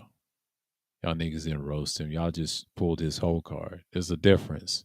See, I ain't for the children that he barely even see. How you worship a man, what you say, angry man, but you ain't got kids in your house. See, that don't make no damn sense. But I ain't gonna speak on it. That nigga's a clown. Taking my picture from a pre-record doesn't mean you got it like that, my nigga. You just the type of guy that's somewhat got credibility. Okay? Somewhat got credibility. But it's just like, And here's the thing. This dude don't even want to do his own content. Ain't nobody watches this shit. I see why he be participating on panels. He ain't got no content, bro. He just want to run his mouth and act ignorant. Ain't nobody gonna argue with that nigga all day. That nigga's delusional, bro. First thing he don't know, he just know one stream deck, but he don't even know how to act right. He's a shit moderator. I'm better than he is. Quiet as a skeptic, I'm better than he is. I moderate my shit how I feel like it. So I take full responsibility of what's going on. He said, okay.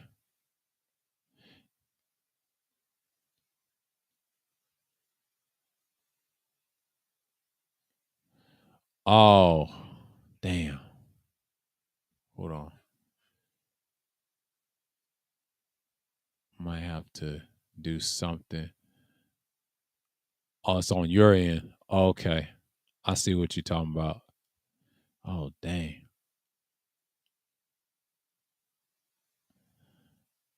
I think I don't know if you have an account or I gotta see first. Hold on. Let me see for a sec. I'm gonna try it again. I'm gonna try it again.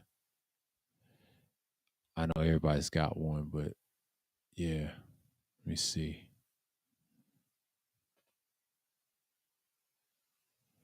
Let me see. I gotta take this down. Let me see.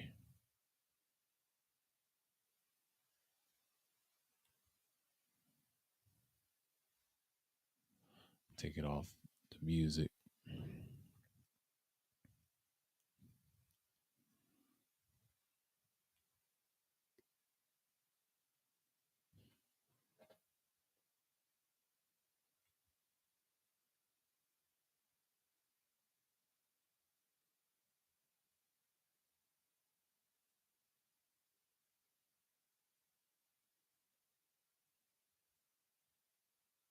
Oh.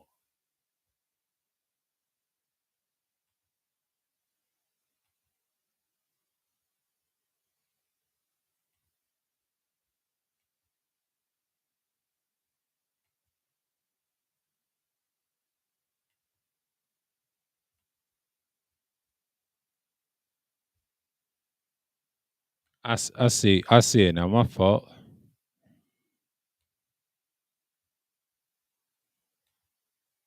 Face it that way. Let me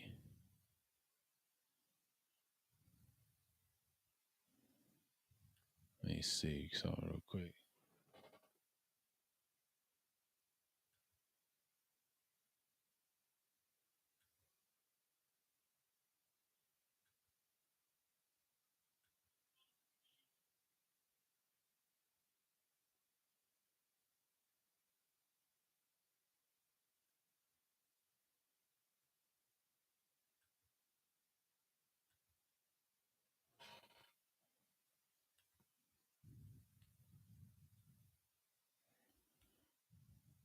Yeah, see what.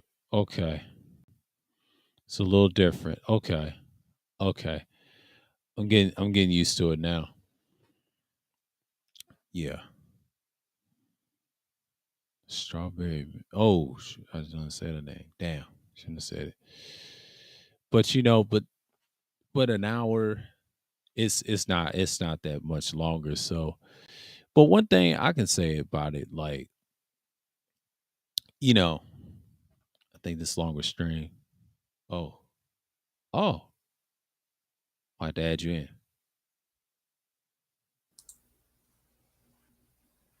Yo, what's up? You can hear me? Yeah, I can hear you. Yeah, okay, yeah. The second link that you put, you just recently like two links. The second link that you Yeah, put is the link that worked, as studio.restream.io/guest. That's the link that yeah, works. yeah, That yeah, yeah. yeah, yeah. The That's the the one I had to play with. the other links that you put just puts me in my own homepage before I can start my own live stream. It didn't put me on your live Mhm. stream. Yeah. Now this one's good. Yeah. Yeah. So what's going on? What's up, man? Oh, it's good, man. It's good.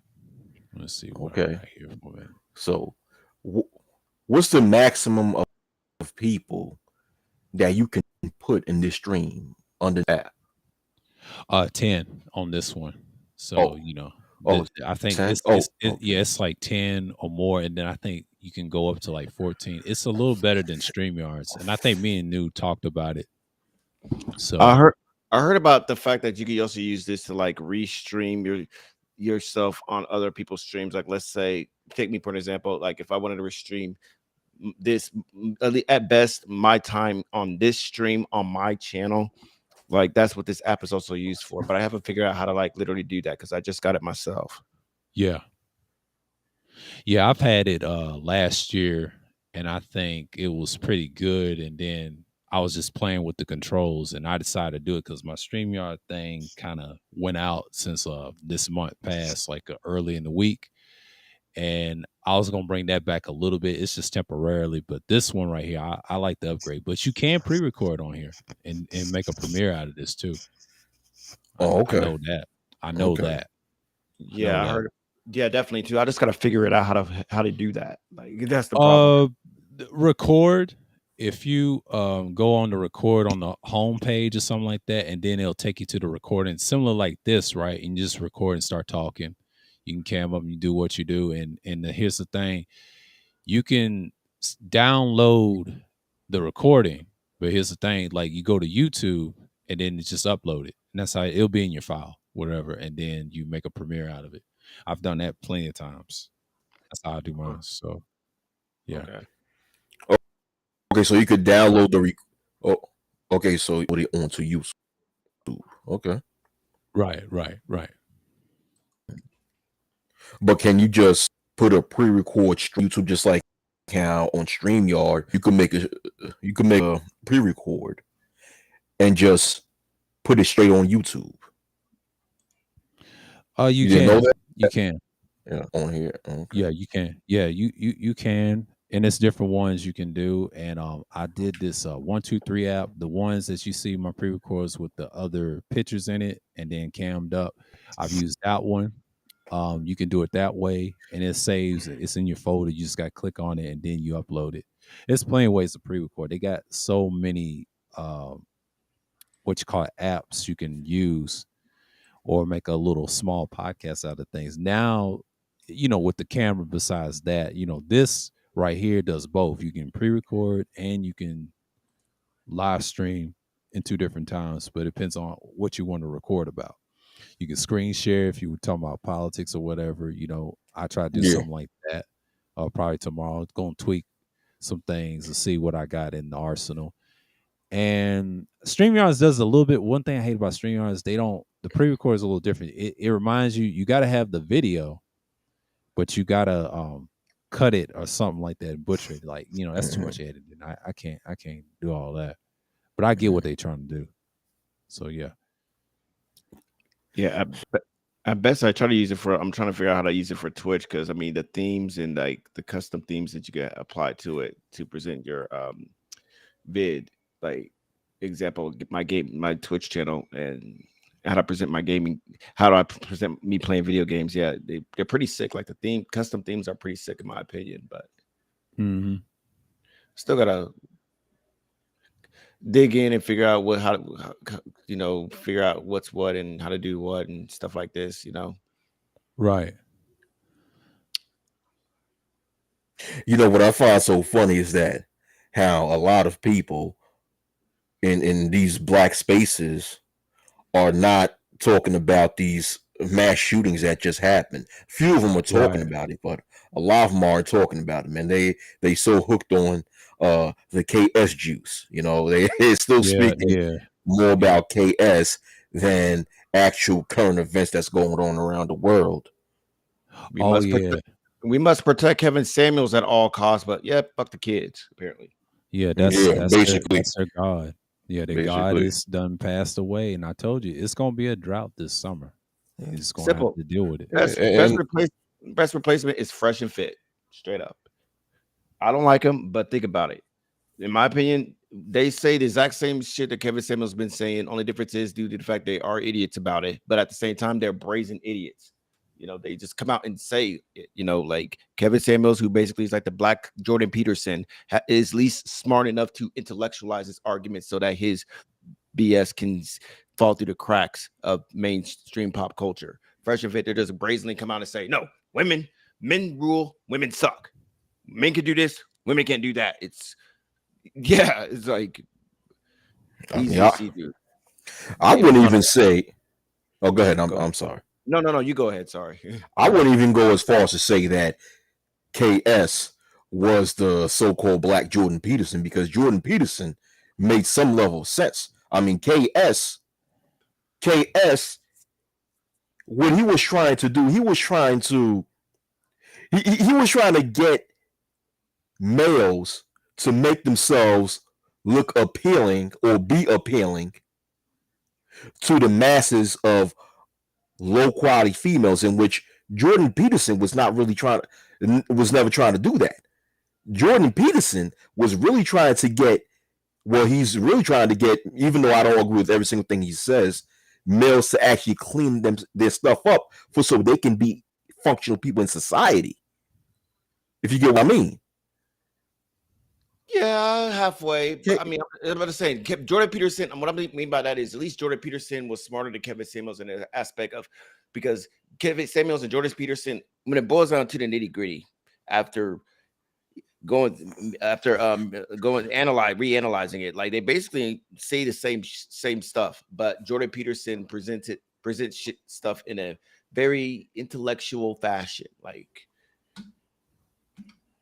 Right. Which is smarter than Kevin Samuels, in my opinion. But the thing is, okay, I'm just saying, I get you. Like they'll say they'll say more good points to try to like cover up all the other BS that also Kevin Samuels will say, such as "i.e. clean your room." That's a good meme, and people will be like, "Oh, well, see, he's actually focused on actually fixing yourself." That's the difference between him and Kevin Samuels. Even though when it boils down to it, Jordan Peterson and Kevin Samuels have the same beliefs, but because Jordan Peterson knows how to market, is smarter than Kevin Samuels as far as how to market and present his arguments and himself better. That's what I mean by that. Okay. But as far as KS is concerned. Right. Like I'm not like I disagree with when it comes to a lot of people who are celebrating the guy's death, but at the same time also I'm not I also disagree with the fact that people are just making video after video after video after video after what he passed away. It's been 2 weeks now since he passed. It's like, damn, when is this going to keep going? But at the end of the day, a lot of people just lack the creativity just to make their own content that they have to speak about someone else. Facts. The same individuals who have been making content about Kevin Samuels for the past year and a half, most of their content is based on making review videos. If it's not talking about KS, it's making review videos about Fresh and Fit. If it's not that, it's making review videos about some other individual whose video went viral. Like, people on here lack creativity, but that's what's popular now. What's popular now on these so-called black YouTube streets is people not being creative, people not being innovative, and people that are making content that is not based on actual intellectualism. That's what's popular, man. You Right. know, I'll be like right back. I want to respond to that, but I'll be right back because I want to Okay. restream this if you don't mind. If you don't mind, for one, can I restream this on my channel too? Because I have restreamed. Yeah, go ahead. Go ahead. Okay, but yeah, I gotta exit out for some reason. But yeah, sorry to cut you off, bro. But I'll be back.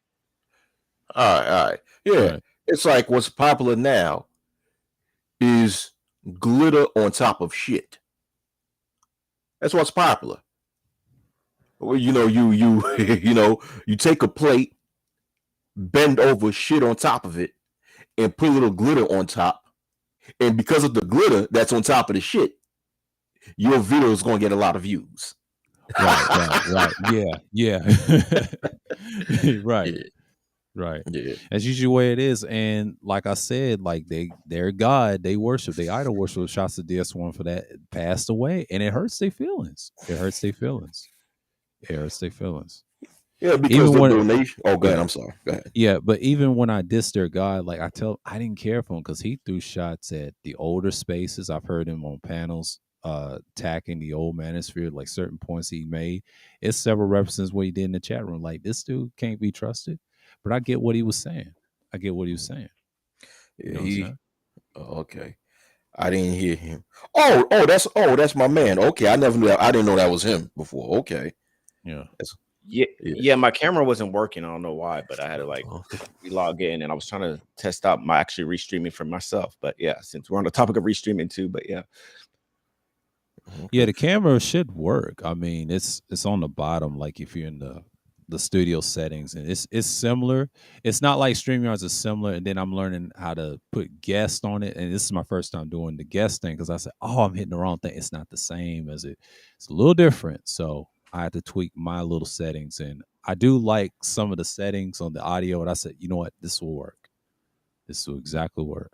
You know. yeah, but it's just I think it was just basically like a glitch. Like I like for some reason I clicked on it, and it even asked me to like edit my avatar and stuff, and I'm like, I already have that program to restream, but whatever. I don't know. Yeah. We're learning together. I'm glad. Yeah, Yeah. it's a new Yeah. program. Yeah. Yeah. I had to adjust with this, and I said, "Man, this is pretty good." I mean, StreamYards is cool because everybody uses it a lot. I mean, I still got it. I still got the free account, but I was paying that one like a yearly last year. Only reason I did that, I was trying to get some content out of it, and then certain people I was doing content with, it put me over the top. So I was coming up with topics and trying to pick up where I left off on this channel. So I had to do something. I had to do something with it. So yeah, but this one is pretty good. But I saw SKC doing it, and like, hey, he had a lot of people on this panels. I said, damn, how can I do that? I said, oh, I see now. Okay, that's how you do it. All right. Yeah, I'm gonna do that for now on for probably for Sundays because Thursday I usually don't drop it. I'm just showing screenshots of certain individuals do what I do. So, but yeah, it's been wild. Yeah, well, Yeah. yeah. But a lot of YouTubers because they feel that their donation money is drying out because sooner or Yep, later it's going to get played out for someone to keep talking about KS. Sooner or later, it's going to get yep, played out. I give it by the fall. Unfortunately, so-called black people are very late when it comes to their thinking. Now us on the panel right now, we already see that it's getting played out. 2 weeks after his death, the rest of black YouTube, they're going to feel the same way that we do now in the fall, which is that's my prediction. I may be wrong, but I may be right, right? So by the fall, you, people going to get tired of watching that. People yeah, keep talking about KS. So then it's going to force a lot of content creators to actually come up with innovative topics in order to keep their channels, hanging on to their life. And they're going to fail at that. yeah. It may happen somewhere around. I think probably the late summer, September, probably the fall. You might be right. It might be happening sooner or later because a lot of people are tired of hearing it because once he's gone, he's gone. Like his death, like I saw Suge's stream and they said KS is dead, and I thought it was bullshit. I thought it was gonna be like the Busta Rhymes thing. And then I researched. I said, let me research. And then I looked for several sources. They said it was rumor. And then I found a source that they confirmed it in this state that I'm living now. And it's a combination of things. He probably died with the energy drink or the drugs. It could have been laced, but we don't know. And the sad part about it, how he died and how his heart was fasting, man, his diet is terrible. And that lets you know when you get that type of success, especially on YouTube, and if your diet's bad, you have to look at him, his insight, like, yeah, that dude's fucked up. Because I can tell the way he be acting. And I see why people like him so much. And I never understood why. I say, what's so great about him? And then I get it. I get it what he does. Now, long time ago, yeah, he did the perfume thing. But then when I look why he did what he did, he made a market out of it. And I think Ask Nick Daniel broke it down. He just taught y'all to hate more and really hate yourselves too. You know, y'all ain't getting no women out there, no way. And I was listening to several content creators. They talk about that. I said, man, it's a shame he passed, but yeah, but you know, life goes on. You know, you ain't always gonna be here forever if you're not contributing nothing to the world. I'm just saying. And all of it, and unfortunate fact is, I mean, you can even fact people could fact check me on this if they want to, but like even just based upon pop culture, black men or black people tend to not live as long as white men. I mean, a lot of black men die at an early age, whether it be from natural causes or unordinary circumstances or what have you not. You know, like it's where it's quite. I'm surprised. I mean, knock on wood, but I'm surprised like guys like Morgan Freeman or Samuel L. Jackson are still living right now. But and I'm glad they are. But I'm just saying, like, knock A on lot of wood. it has to do with diet, health, exercise, and combination of dealing with the certain people in certain circles. And I'm just saying, yes, they are privileged a little bit. I'm not saying I'm hating. I'm just telling it like it is. This is how the world works. But if you want to be miserable and you want to be poor and dying, and I understand it, but you know, like I tell people, look, if you want to be in those positions, you got to sacrifice certain things. Not everybody's going to do that, and I get it. That's a normal behavior. But once you're on top like that, man, it's a different ball game. Like their diet is not our diet. So, you know, you gotta adapt to certain things. If you can't deal with that, you're done. So I mean, they they I don't pick and take know. choose who they want. Yeah. I don't people know. like And how do you explain people like Donald Trump? Morgan Because he's Freeman. like, oh, go ahead. People like Morgan Freeman, they take care of themselves, man. They take care of themselves. Morgan Freeman, Samuel L. Jackson, take care of themselves. I think someone can correct me on this. I remember watching some sort of interview. LJ states that he had a vegetable and fruit garden in his backyard. I may be wrong because I know he lives in Arizona. Like he owns a home in Arizona, and I think it's him. A lot of these celebrities have their own organic gardens in their own estates, you know, which is a very good thing because they're eating organically and they grown their own stuff. And I think Samuel L. Jackson is one of the things. I remember seeing an interview where he said that. May be wrong, but go ahead. I'm sorry. Go ahead.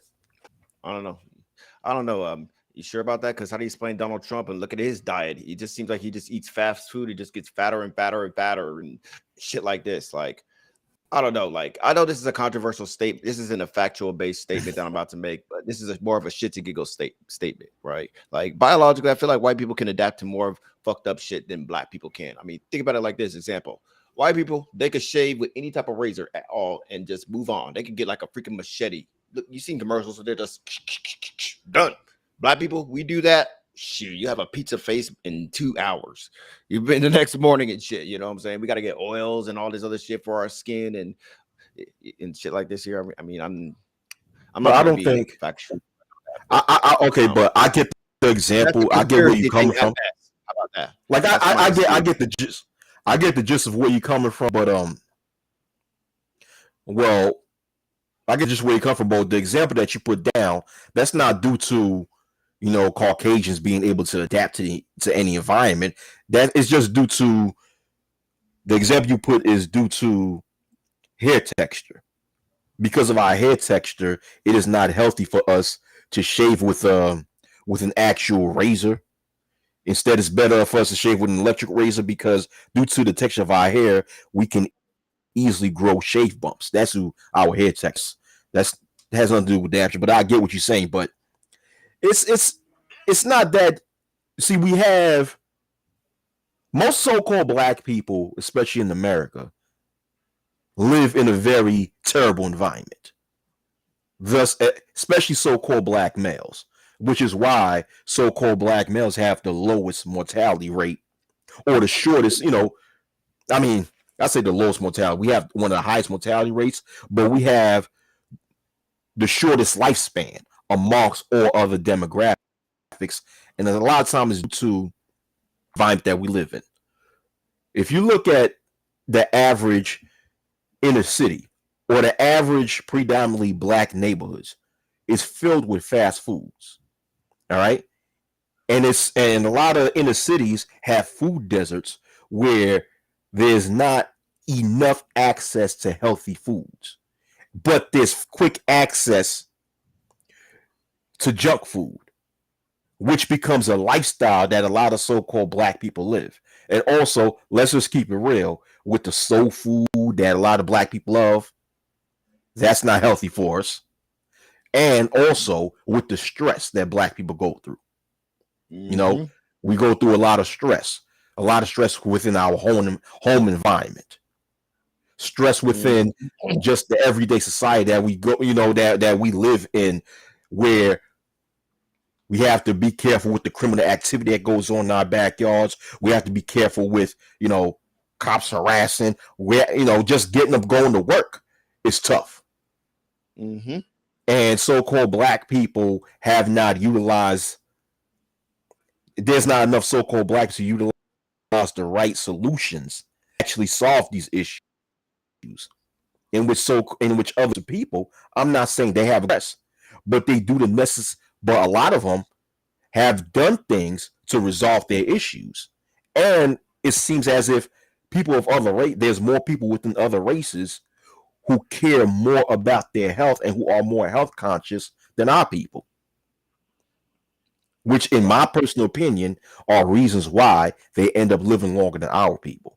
But I'm sorry for being long-winded. I'm sorry about that. No, it's all good. I'm agreeing with you. I mean, not to mention how we undermine the dramatic effects of mental health as well too, especially in the black community. Like they'd be like, "Oh, you don't need therapy. Just go to church and pray it off and shit."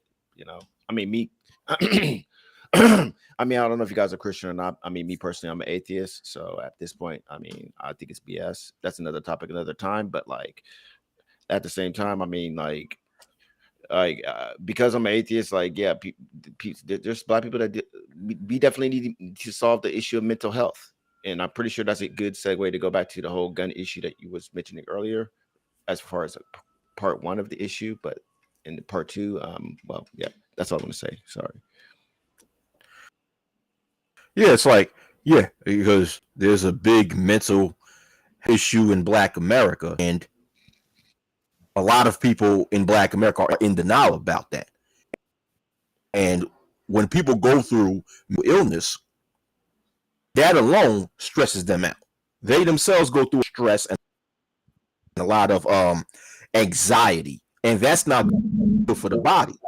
Thus, is needed. And like you said, brother, a lot of people in Black America says, "Oh well, you don't need therapy. You don't need." They downplay and says, "Well, go pray it off." Even though I'm a firm believer in prayer, but I'm also a firm believer on utilizing other solutions to help you solve your problems too. You can't just downplay one solution and just think that there's one unanimous solution.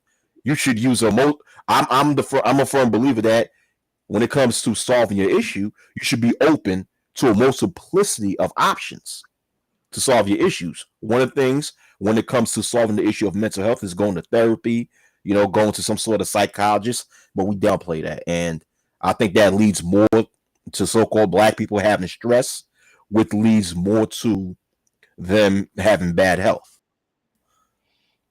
And essentially, from what I've seen, an unfortunate trend, which is Black people just adapting to shit, and at best, because things are shitty, find some way to work around it. And at the same time, they never have any comprehensive solutions to actually work around it. But overall, it just essentially leads back to just adapting to, hey, things are fucked up. I know, but it's just the way it is. There's nothing at all you can really do about it. And in my opinion, like that's an easy distraction. That argument is an easy distraction to what I believe is a key element, maybe not the element, but it's a key element as far as the better in the black community, which is utilizing the it is by wielding the power of government. Because I mean, don't get me wrong, I'm all for do for yourself, black. Oh no, encouraging black people to own get businesses and stuff like this and divesting and whatnot. But like all that could easily be taken away with the power with the tool called government. I'm just saying, like, if the government is powerful enough to hurt someone's life here in whatever country they're in, and it's powerful enough to actually help them. I mean, just look at Jim Crow. Right.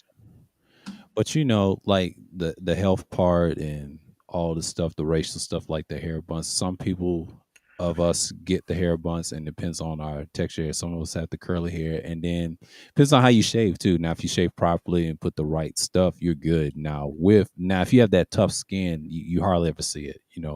I rarely get some shave bumps. I get little bumps, but they go away real quick. Depends on what I'm eating, the dieting, and all that. Exercise. You don't see that much. And some people just got bad skin. I'm gonna tell you that right now. I've noticed. I'm like, it don't matter what color. I found that out. I said, well, damn, I didn't know that it's possible, but it is possible. And there's people that they get irritation and stuff, and they put chemicals on shit. Especially with the shave creams and stuff. And I think this guy, what's his name, Coach Greg Adam, he said he stopped using that just for men with the color, the dye in the hair. He said, man, you get some type of chin cancer or some shit. He said, I'll be talking the side of my lip. You be crazy. And when he said that on a live stream, when I heard him one time, I was skywatching, I said, oh, really? Yeah, got chemicals. He says, yeah, I probably won't even have a jaw. He said jaw cancer, some shit. I said, damn. But, it's in certain dyes that he said I wouldn't trust, because knowing that people know safety of things, they do the research. People just don't want to go in on the town with it. But you're absolutely right. Yeah, chemicals do damage people. Mhm. All right, Wacky. Yeah, Yeah, he yeah, had to make a definitely. phone I mean, call. Yeah. I don't know, that was a lame example. I mean, I guess we could refurbish it as my conspiracy theory is example. I could say, but Yeah, it's a fair point, but I wouldn't say it's yeah. just a normal I would say answer, but people forget all people can have those type of irritations where I've seen. Now, yes, some black people do have those bumps. I've seen, they tell me all the time when I used to work.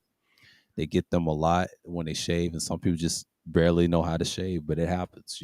It's all like about technique. Yeah, like me right here. God damn it, I'm looking ugly as hell on cam, but I don't care. I'm in a room full of dudes, all right, so I'm good. I'm playing. yeah. I'm just fucking. I'm sorry. I like to joke around a little bit. My bad, but but yeah. Also, I wanted to add to another point too. Like, also the downfall of it is it's unfortunate, like that the black community also like the trend is like to accept shit for what it is, and at the same time, I mean, fight, but at the same time, fight for survival. Like there's some black people that are just at best they're not fighting for the whole community. They may claim they do, but it's really just fighting for survival for themselves. You know what I'm Hmm. saying? Like a good example of this is all of the token that's people that you will see talk bad about the black community just so you can get a Fox News check, because they're like because their mentality is, I mean, based like example, I guess like it's Candace Owens type of people, right? Like to those type of people, like in order for you to still advocate for what the right's doing right now, like you literally gotta like look at everything that's going on around you and say, I don't care. I just don't care. Fuck them. It's not happening to me. I'm okay. And because I'm okay, guess what? I'm liking what's going on with the right. Like you literally have to have that mentality slash result outtake of life as far as the black community goes. But and that's probably because they just want to survive, but they're going at it in the wrong way, clearly. Like Right, right. And Like it's usually where it is, man. Like, cause some people they just look at it like, look, one thing when you see community changes, like I ain't trying to be like a community saver or anything. Like I used to when I was younger, but then I realized they just got to learn to help themselves. And you see this a lot, and people be like, "What the hell is going on here?" And then there's another problem, laws, money, and resources. Then come to find out, what the older you get, you realize you got to do it for yourself. Period. And that's just the survival mechanism of anything what's going on. So I'm not really surprised when people start failing in so many areas. So it is what it is. But and then I'm looking at these the sports. I was like looking at the playoffs. I said, man, this is very interesting. And then I said early in the stream about the two teams coming back. One's gonna go back to its roots in Seattle, same name and everything, and they're gonna exchange histories. And I think I wait, had a wait. What's conversation. this about Seattle? I'm sorry, and I'm from Seattle. That's why I'm Yeah, asking. yeah. The Sonics coming back because Peyton and what's his name Kemp and that owner. What's his name Silver, the commissioner, and all them. They made a mistake what they did with the money and the taxes because the people there was not going to pay no income tax for the NBA, and I don't blame them. It's just that owner like said, no, you're going to do this. But he got pissed off and went to OKC, and I understand why he did that because that's their standard, that's their little rule. But some cities don't pay income tax. I don't blame them because they kind of rob the fan base. Now they are bringing a hockey team. I said earlier in the stream, I said that's very interesting. So you brought them back based off a hockey team that's going to have an octopus like avatar creature or team, one of your mascots. That's your new team that's going to see NHL and NBA. They always do something when they bring these teams. It's always about money. So I understand what type of athlete they're going to bring, and they Mhm. know LeBron's going to retire one day, and it is what it is. So when I look at these playoffs now, they're getting prepared for that, and then it's election year, right around election year. So that is the new thing, and they try and grow the leagues. And me and my dad talking about some of these teams going to swap in those divisions. I said, well, Memphis is right close to the East Coast because they have a central timeline. That's for one. See, Minnesota's not going to do that. So one of the teams are going to switch. I say, yeah, Grizzlies is a good fit, and they going to get rid of their name as well. It's going to be very interesting because it's all about marketing at the end of the day. They've done this before years ago. They did it in the 90s. They did it back in the day. And this is when NBA was very small back then. Now it's bigger. There's more money. What are they Mhm. going to do with these cities? See, Vegas is the new team, the second team out of the Seattle deal.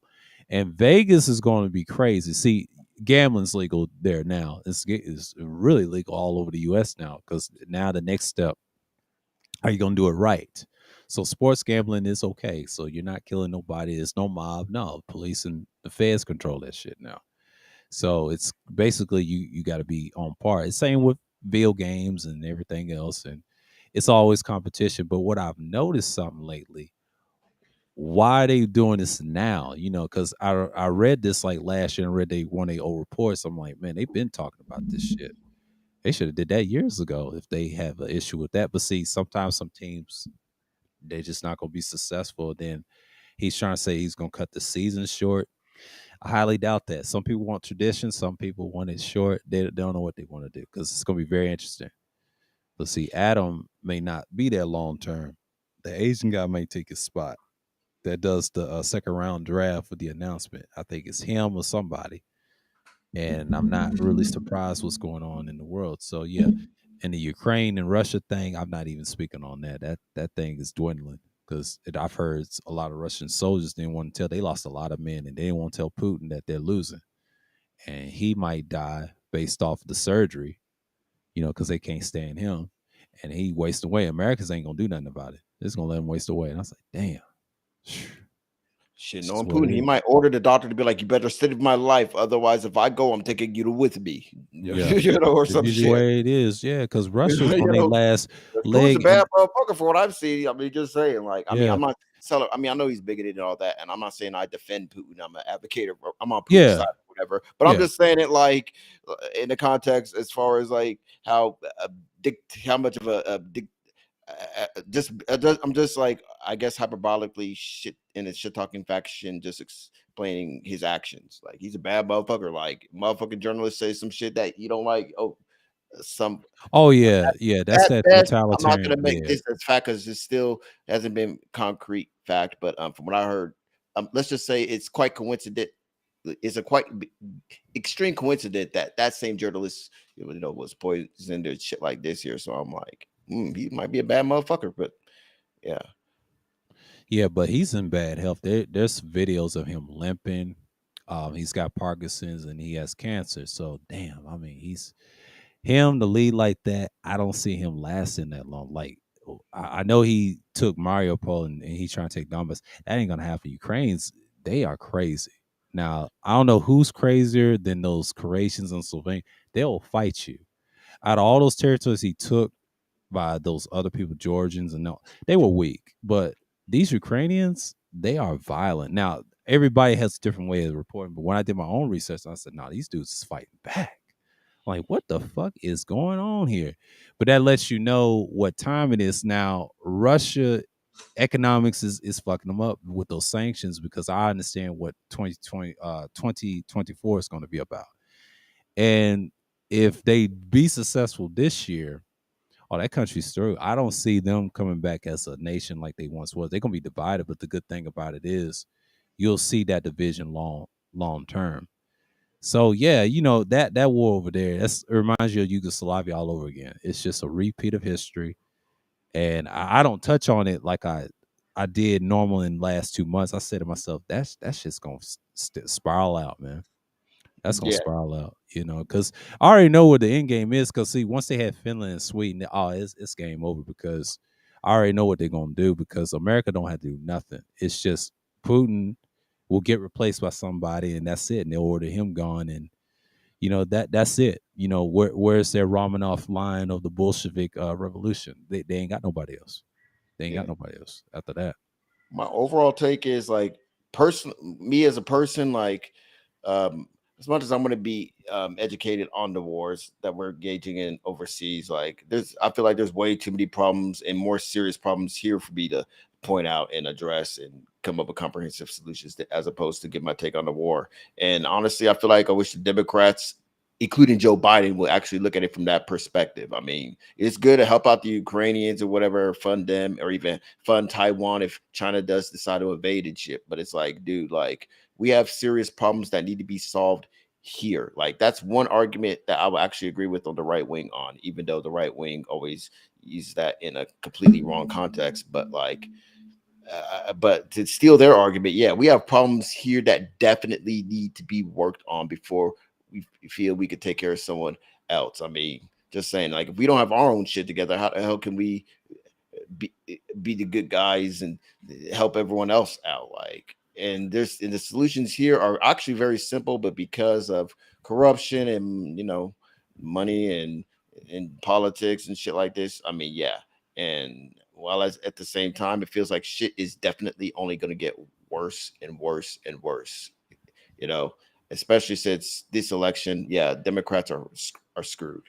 They screwed them, and they don't have no one to blame but themselves on this, unfortunately. Yeah, both parties are. And I would say, like, the Democrats, whatever, but when I look at it like this, it's just like I've seen this before. But I know Biden's trying to make a statement, but China, quiet as kept, they got problems with that COVID shit. I mean, excuse me, C-19, the virus, my fault.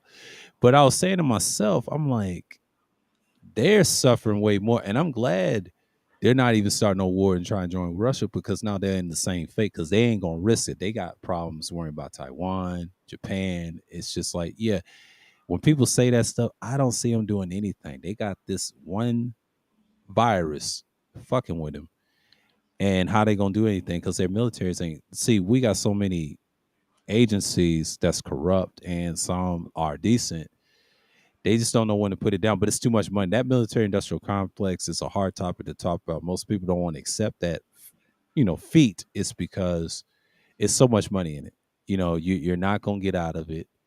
And Putin took a risk. He had no allies for the long term. So, and that's the first time in history I've ever seen, like, how can a country be like that? So, you know, Stop yeah, like overall. Stop worried about the brown Taliban in Afghanistan. Worry about right. the white Taliban here that exists in America that is literally in office, right? And parts of them are literally in positions of power where they are really trying to go back to the stone ages and shit. Like Don't get me wrong, like, i.e. Republicans / conservatives, like, I mean, yeah, you can all, yes, Republicans are a threat, but the problem with that threat is the people that can actually take on that threat are just weak and feckless because of either corruption or because they don't have the sack to do it. Just keep it. It's one of those two things. It's unfortunate, but like, again, that's why I just feel like I'm a big advocate for we just have to at best have a better vetting process to send to DC to take on the threat. And this isn't a left or right point of view. Like, if the roles are reversed, I mean, let's I mean, like, even if it's sending the right person into DC and he just happens to be a Republican, you know, he no, I'm willing to accept that Republican over the Democrat that's like pro gun or whatever. Like, let's say miraculously there's a Republican that's like, yeah, we got to do just something about guns, right? I'll Right, be right, glad right. to elect him over the left Democrat that's like, no, it's this and that and that and this, you know what I'm saying? Like, Yeah. but And since you talk about the guns, like that kid, it's sad what happened to the children. Rest in peace to everybody. But when I look at that, that's gonna be an ongoing trend. And I don't think nobody's getting rid of guns. Both sides know this. It's hard. It's hard what this country is founded on. It's very hard. That's like, it's really not the gun. It's really the people that be bullying these kids or fighting whatever, or the way this country is founded. It's hard to get rid of that because people have changed since I was coming up. I mean, it'll fist be fights was a thing. it's hard to get rid of it, but it's possible to get rid of it. But unfortunately, bad news is I don't see a peaceful resolution to actually get rid of it. Honestly, like, It okay, ain't gonna be peaceful. It's gonna be bloody. But this country, way it was founded, it's going to be like that for a long, long time. And I think it's gonna die the way it's gonna come out. And guns is just the equalizer. But see, the bombs, the nuclear stuff, a lot of people ain't really worried about it. If you understand how they can change dimensions with those capsules, and the military people tell you, you ain't gonna feel it. You ain't gonna realize you got hit by one of those. And they're not killing as many people in the world. What's killing us is the stuff on the road, like smog and all that. That stuff kills you way more than that. And I said, that's true. Chemicals and things like we said about the hair products and stuff like that I mentioned. That right there, little shit like that can kill you faster than anything, because nuclear stuff, like, weapons, that's like having RPGs with nukes all day. But see, here's the thing with guns. Let's bring it back with weaponry. Military industrial complex don't care. NRA and all them guys, they don't care. It's big business. nope. It's hard to get rid of weaponry if people use it for sports or protect themselves or whatever. They're not going to get rid of that. And most of it, this is the only country that's okay with that long term. Long term. Yeah, it's sad and it's sick at the same time. But going back to your point, to add more to your whole chemical thing too, I agree with you on that too. Because I mean, look at the baby formula shortage crisis. I mean, I know we're Right, jumping right, from right. topic for topic, but just No, want that's the whole point of to. Sunday Matters. It's on topic what we're saying, but it's going to fester into something great because this is a great discussion we need to have because a lot of people need to look at that way more. So people dance around the issues. Like, you got to talk about these things. With the shooting right there, that's an ongoing tale of America. See, I watch France 24, but I watch other news stations as well. That's not right or left. They can tell you this stuff is going to continue, and all I see is where's the solution at. But go ahead, my fault. No, no. Well, well, I mean, I guess it's gonna have to. That's where the left, liberals, whatever you want to call us, we really got to just sit down and by left, I mean everybody that's against right wing. What's the popular right wing ideology as it stands right now? We really got to like prepare for the worst. Honestly, as far as plan, and by planning, have an honest discussion about what do we do when shit gets real. Because the way they're talking, my greatest fear, I hope it doesn't happen, obviously, but like, if not a civil war, but maybe a civil war event will essentially happen. In my prediction, when it might happen, I don't know if Joe Biden gets reelected in 2024. I mean, if they're storming the Capitol in 2020, what do you think they're going to do if Biden gets reelected against whatever Republican candidate that they send to go against them? I mean, that's just my prediction on that. Like, but Mm-hmm.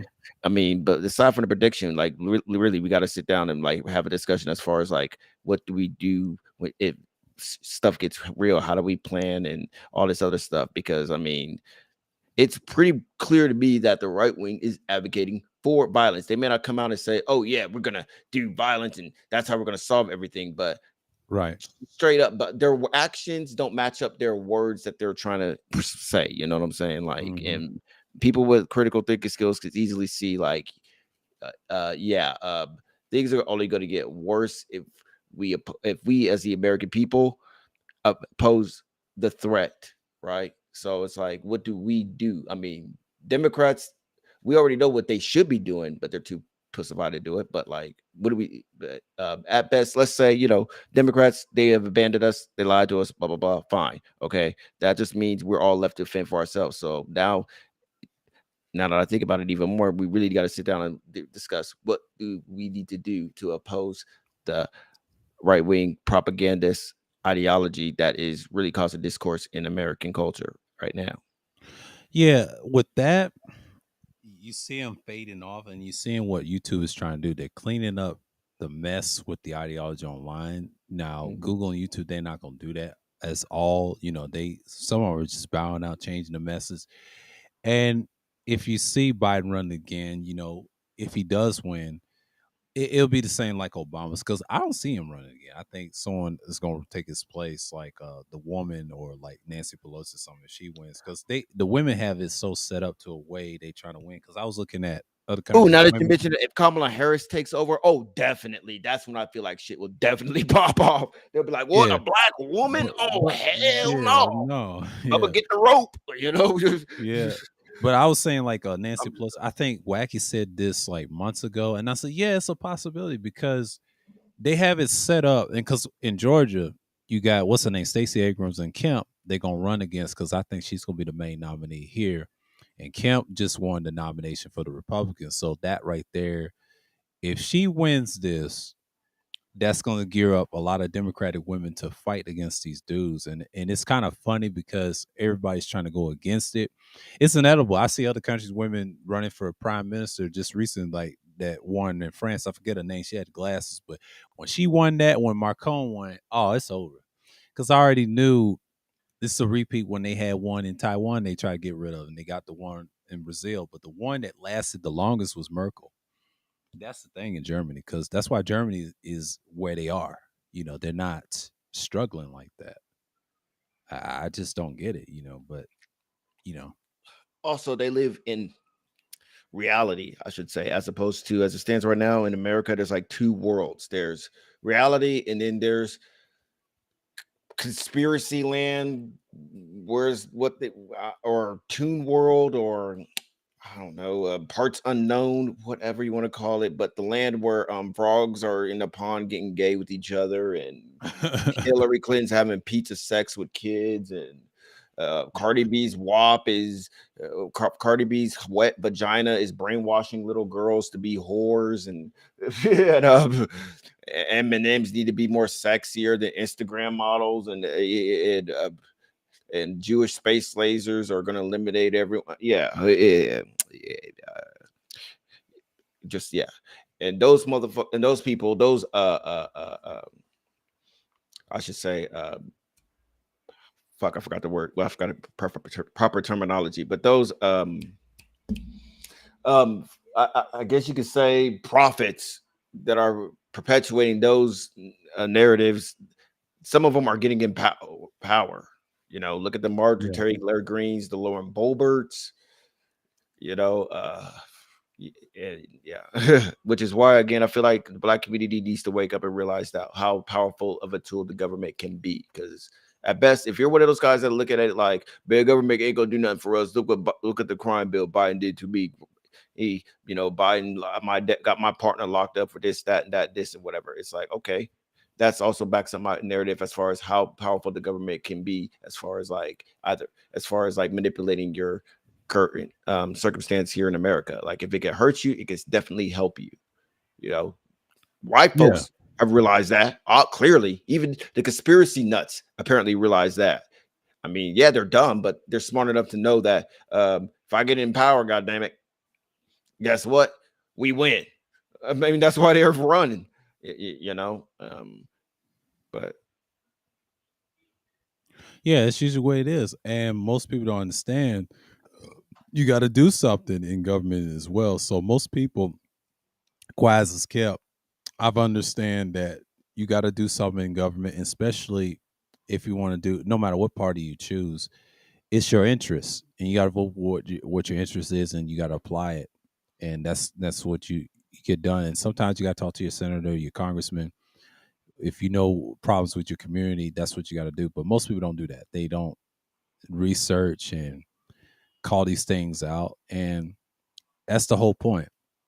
or don't So even know who their old governor is, their attorney general. Like, yeah, it also a loophole to that is because politics is not as popular to get into. Like, because I have a family member, well, a friend of our family. Like, she was running, and she's like a black Trump supporter. Like the last Fourth of July cookout, she was like in all Trump gear. Like, anyway, but the point is, like, she was running for like a political position in a county, but really the only reason why she was running for that position in that particular county is because nobody else is running. So and so when one person runs and they don't have no one else to run against, by default they usually win. I mean, yeah, incumbent, yeah, incumbent candidates. yeah, I mean, look how that's also how Marjorie Taylor Greene got her position in power. Like no one ran against her, so she just scared it by. But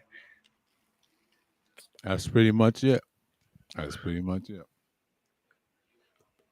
And it's yeah, usually when you have incumbent candidates, it become a problem. Now, if you run against them, it's kind of difficult. You can beat them. They've been beaten in other states, but I've noticed some if they run it by themselves, yeah, they usually win.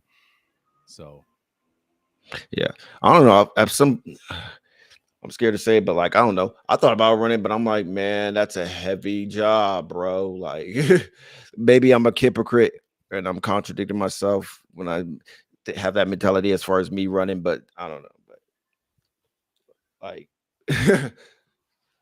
like yeah, maybe if I was went to college and I was more educated on economics and you know and have more of an in-depth grasp from after I graduated from high school in what have you not, I might maybe I probably would have ran, but at the same time now, I'm old and I'm a forklift driver and that's already hard enough to learn. So how can I learn about a country?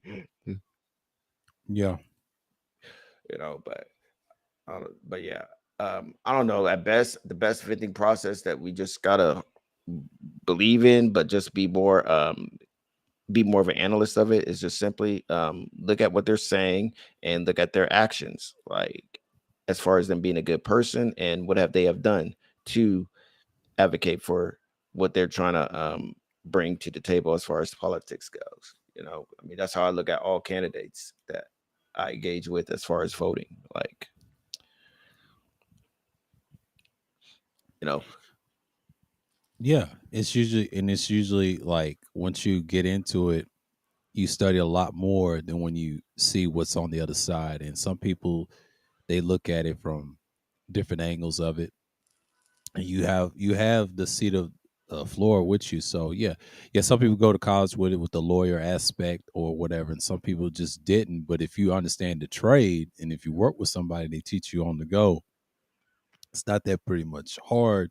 Hard part is can you listen to other people that have a little bit more experience? It's like a team, and you have a base, and once you have that base, and then if mhm. you're capable to lead, people gonna look at you like, man, he knows what he's doing.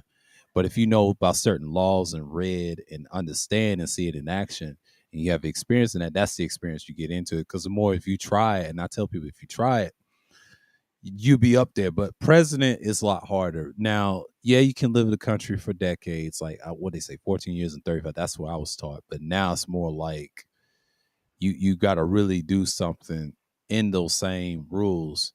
And the youngest they want you it's like 40 plus or 40 or whatever because that's the youngest. See, 35, they're not gonna actually have a 35-year-old now because you got to jump through hoops to be president in certain ages. That's why it's usually 40 some years old Mhm. or at least the oldest I would say 70.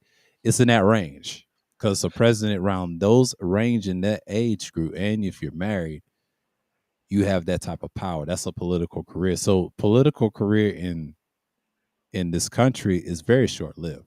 That's why it's an 8-year process. Now it feels like Putin's process. Oh, that's a hard rulership. That's totalitarianism at its finest. Because the way Russia is built of the Federation, you understand that that's how the country was built off on. Is it's not like the previous Russia, like Soviet Union, but this one is more like the Bolsheviks and a combination of the Russian Federation, KGB type style politics. So their news is a little biased, just as bad as right wings, but you got to tell it from both sides that your man is not really winning like that. Yeah, you dominate certain soldiers, but a lot of them went well trained. He really don't have a military. That's why people don't take him seriously because it's been exposed, and that's why I'm glad China didn't interfere because they didn't want to suffer the same fate. Because if they go to Taiwan or anywhere else, and I think Biden just say, "No, you're done," because your economy's fucked up because of the C virus. Now we're really gonna cripple you if you're gonna starve. Now, them Russians are starving over there now because it Mhm. was something what Putin did, and then he's about to go under a knife or whatever, trying to get this cure or whatever. I highly doubt it because Russia is just they in a hole. They don't realize they're in the trap because America set them up and falling back. So I guess Ukraine's like, all right, we're gonna do this, and we already see them try to come over here and try to get jobs. And I'm not mad. If you don't want to participate in this country, they're gonna take the jobs anyway. So you can't complain them coming over here. Just like the Mexicans, that's the same thing. And I've heard this on a Ramil stream, and I said, on the LBM Coliseum, I said, dude. And he said something like, I got a couple shots I'm going to talk about it Thursday. I'm like, they was saying that, and I'll say to myself, why are y'all talking about this? I heard this 2 years ago, and y'all still ain't did nothing. You gotta go out there and do some things. Can't At sit best, on your ass. just do more fucking to save the white race. That's it. Just do more fucking. Yeah. I probably should have cursed, but because I don't know how you run your stream. But Yeah, sorry. no, you good, you good. It don't really matter. They don't get me for that. It's the famous stuff. You just got to be careful with. But you good though at this Yeah. point because you know Nah, I mean, and at the same time, it's like it's a never-ending losing battle. I mean, even why do you think the Confederacy lost and stuff as far as being a superior race? Like, dude, like I look at it from like if that's the case, all races will get replaced. And what that color was it due to the fact that pussy's a hell of a drug, and good pussy comes in many shapes and colors. And you know, um, because that fact remains, guess what? Everybody's going to essentially, not in this lifetime, obviously, but in a few generations from now, everybody's going to be mixed up to the point where the ending result is going to be one color for everyone. And what that color is, I don't know, but I will tell you this: it ain't going to be white, and for damn sure ain't going to be black. It's going to be whatever. I don't know. So you're So, saying it's gonna be beige? I get you. Got you. um, fuck it, yeah, I don't know. Maybe. Olive beige. I mean, I understand what you're saying. I mean, I'm not really mad at that either. I mean, there's still melanin, but but the funny thing is, though, I It's mean, gonna be everybody, mixed. Bam. it's That's gonna gonna be be the race mixed. battle of that race. It's gonna be melanin. Everybody's got melanin, even though there's like the pink blood through their skin, like a little melanin in their bodies, but not outside. But but that's the species of a Homo sapien or a human being. I mean, scientific term. And I said to myself, that's very interesting. But that's the most dangerous species out of all the creatures of the world, outside of the Cro-Magnon and everything else. I think I showed this one time to SKC. No, we're still dangerous because the sapien creature, the human being, what you would call the Homo sapien, he's the most dangerous species of all time. He built guns, do everything, rocks. I ain't never seen nothing like scientific proves that. And I'm like, wow. And then you got vehicles that do damage, computers, all types of stuff we've done. Like I'm We're not saying we're perfect, but we done a lot of destruction that out of all the other species. You want to say animals? Yeah, yeah, Mhm. I can say that. Yeah, Yeah, we're killing off the other species. That's how dangerous we are. Shit. Like, it's well, at least in America for the most part. Like, as far as them yeah, going hunting or whatever. yeah. You know? In this country, I agree. I'm not gonna argue with that. That's very valid. It's very valid. It's very valid.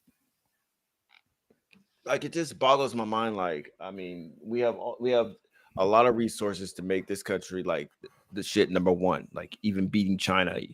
As far as economic goes and whatever. We have a lot of resources. We have we have the best benefit of all is mixed races for coming together. Because with mixed races and comes different ideologies from their cultures or slash upbringing. So if it has been proven, like if all races like come together to achieve a common goal with different backgrounds and different ideologies or whatever, like it could get stuff done.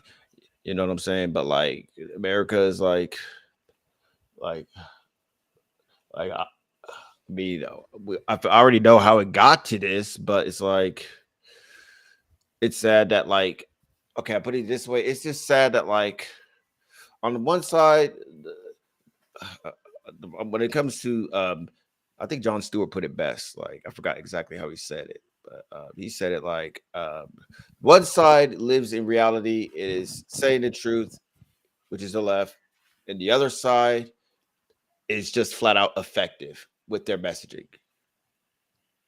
And it just amazes me and boggles my mind that they're so effective to the point for them to believe that guess what? Like the left is the real racist party for a whole bunch of other proxy reasons. Not saying that there's no racists that exist in the Democrats, but I'm just saying it like the left is the real racist. Meanwhile, Republicans are not, even though they always make allude to the fact about they always speak highly of like slavery times and stuff, and at the same time they advocate for the Confederacy as being heroes or whatever. So it just amazes me how like they have succeeded for the most part as far as like doing the magic tricks, such as like saying tricking black people into believing that like the left or the Democratic Party is the real party of slavery for the things that they did for due to the people that exist amongst that party and what they did in the past. Meanwhile, Republicans right now are the ones that are acknowledging them as heroes, speaking highly of them and stuff, but they're not racist. But the left, as it stands right now today, is like it just boggles my mind. Like people, black community, we just gotta learn. We just gotta look at stuff and learn and analyze it and just think. I don't know. Yeah, but like the race part, like most Republicans, quiet as kept. I said historically, if you want to talk about liberals, they were because that's their nationalism and their racism. But Democrats, that was the past. Like their conservatism of the right of them, yeah, they've always had that. That's Southern Democrats. But the Democrats you see today, they don't really support far left politics. It's mostly center left and lean towards the right. And I'm like, they need to stop lying. They've always had conservative views. They just want big government and control in the military. That's all they do. See, economics may be liberal. They're liberal conservative, but in the military aspect, they're way more conservative because they be killing children, innocents all day long. And I'm not saying nothing, but that's the norm of what they will say then in the name of democracy, and all that shit. Yeah, yeah, I know what you mean by that.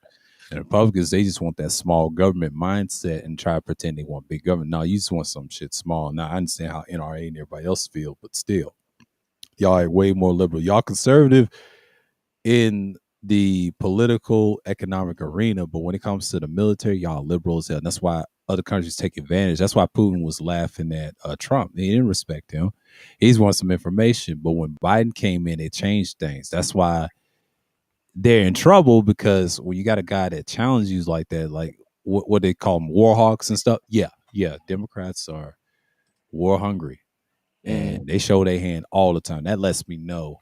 I look at Republicans differently, and I said, "Nah, militarily, y'all liberal. I have to leave y'all alone," because it sounds nice when they talk. Because both parties ain't shit. That's why there will always gonna be a green and the Libertarian Party to challenge them, even though they tried to stop Trump from winning, because that when that person won, that woman won certain votes, but she didn't win a lot. But they actually put Biden in, so you got to blame the Libertarian put him in. Yes, That's definitely. a I vote. do. That's a vote for him anyway. So Trump lost, and he knew he was going to lose because nobody was going to trust it. As soon as that C-19 came out, that was a nail in the coffin. Now, only way he would have got away with that, he would have ignored it and just say, "Hey, to accept if it was real or not." But he didn't want to. Knowing him, that internet got the best of them. See, they only take you so far, and And that's Fox it. News, yes. Yeah. But it's like, dude, what are they doing now? Like, they all not only do they not believe that you're president, but they think you're a pedophile that's having sex with kids and drinking their blood and ripping their faces off in cahoots with Hollywood. So it's like, Yeah. like, what's the difference now if you actually did implement some type of drastic change? Like, they'll say you're a dictator or you're Hitler, blah blah blah, and all this other stuff. And it's like if you're gonna be demonized bad, at least do it for the right. Do it. Be accurate, but at the same time, do it for something that is good. Like if they're gonna demonize people for doing some type of drastic change, such as guns or whatever, fine, demonize me for that. But guess what? It's guess what? The result of that is less mass shootings, less killings, Mm-hmm. and And that's yeah. the thing. And that's the thing about those mass shootings and the guns. That's a hard culture to get rid of. And it's just like you gotta understand something. People are gun home with these policies, especially with those laws in the Second Amendment, and that's what triggers people. And it's not even just a race. Like everybody said, they're taking our guns. Like, okay, chill. Like that'll make them really go crazy. Yeah, I don't know. Just a question for you. Mm-hmm. Family Feud question for you. If you were running for president, what would be the let's say you did win, what would be the top 3 things that you would advocate for? I would advocate find a cure for cancer. The second thing is, I mean, yeah, I'm going to have to spend on the military budget, but the second thing is, try to have better schools and resources like the food. I would say the roads, the energy levels, solar panels. The third thing is less nukes. Because I like what Marcone did. He said he want 6 nuclear reactors, and they had that gun. I said this the Sunday Madness of last month, and she had what 20, and that's sad because most people want more weapons, but I want less to save some money or whatever, because the technology is part of this. If I had like a package, people get jobs like the energy and all that. That's the solar panel, that's tech and all that stuff. That's my second thing. My first thing is get rid of cancer, try to find a cure for it, even though they are, but not as much as I've seen in other diseases. Then the third thing would be the nukes, because we got so many weapons that needs to be tamed. I mean, it's okay to have guns. I tell them, no, you can have them. We don't need a lot of nukes like that. Scatter all right. I want less because we don't want to be domineering. But knowing this country, they'll pick somebody else besides me.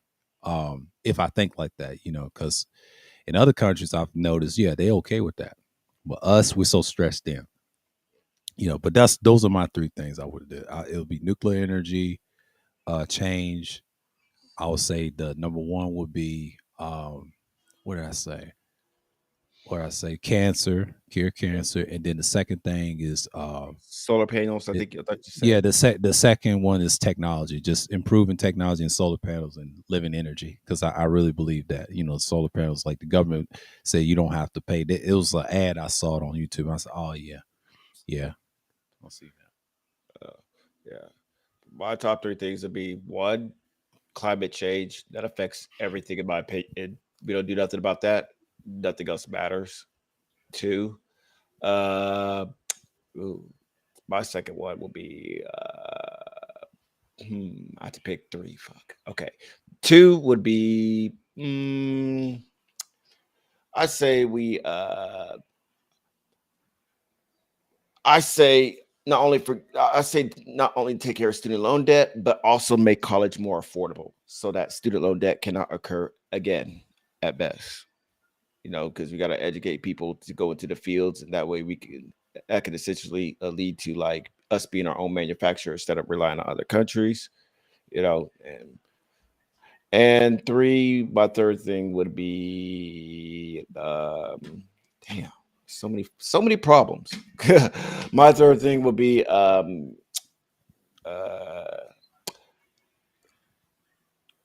and okay, this is hard to tie. I want to tie all of these things in one. I feel I can, but and if and frame it as end a lot of end a lot of culture war BS and try to regulate it. And that includes like the drug war, like legalize drugs, or at best don't criminalize drug users to the extent that they do it now. You know, Mm-hmm.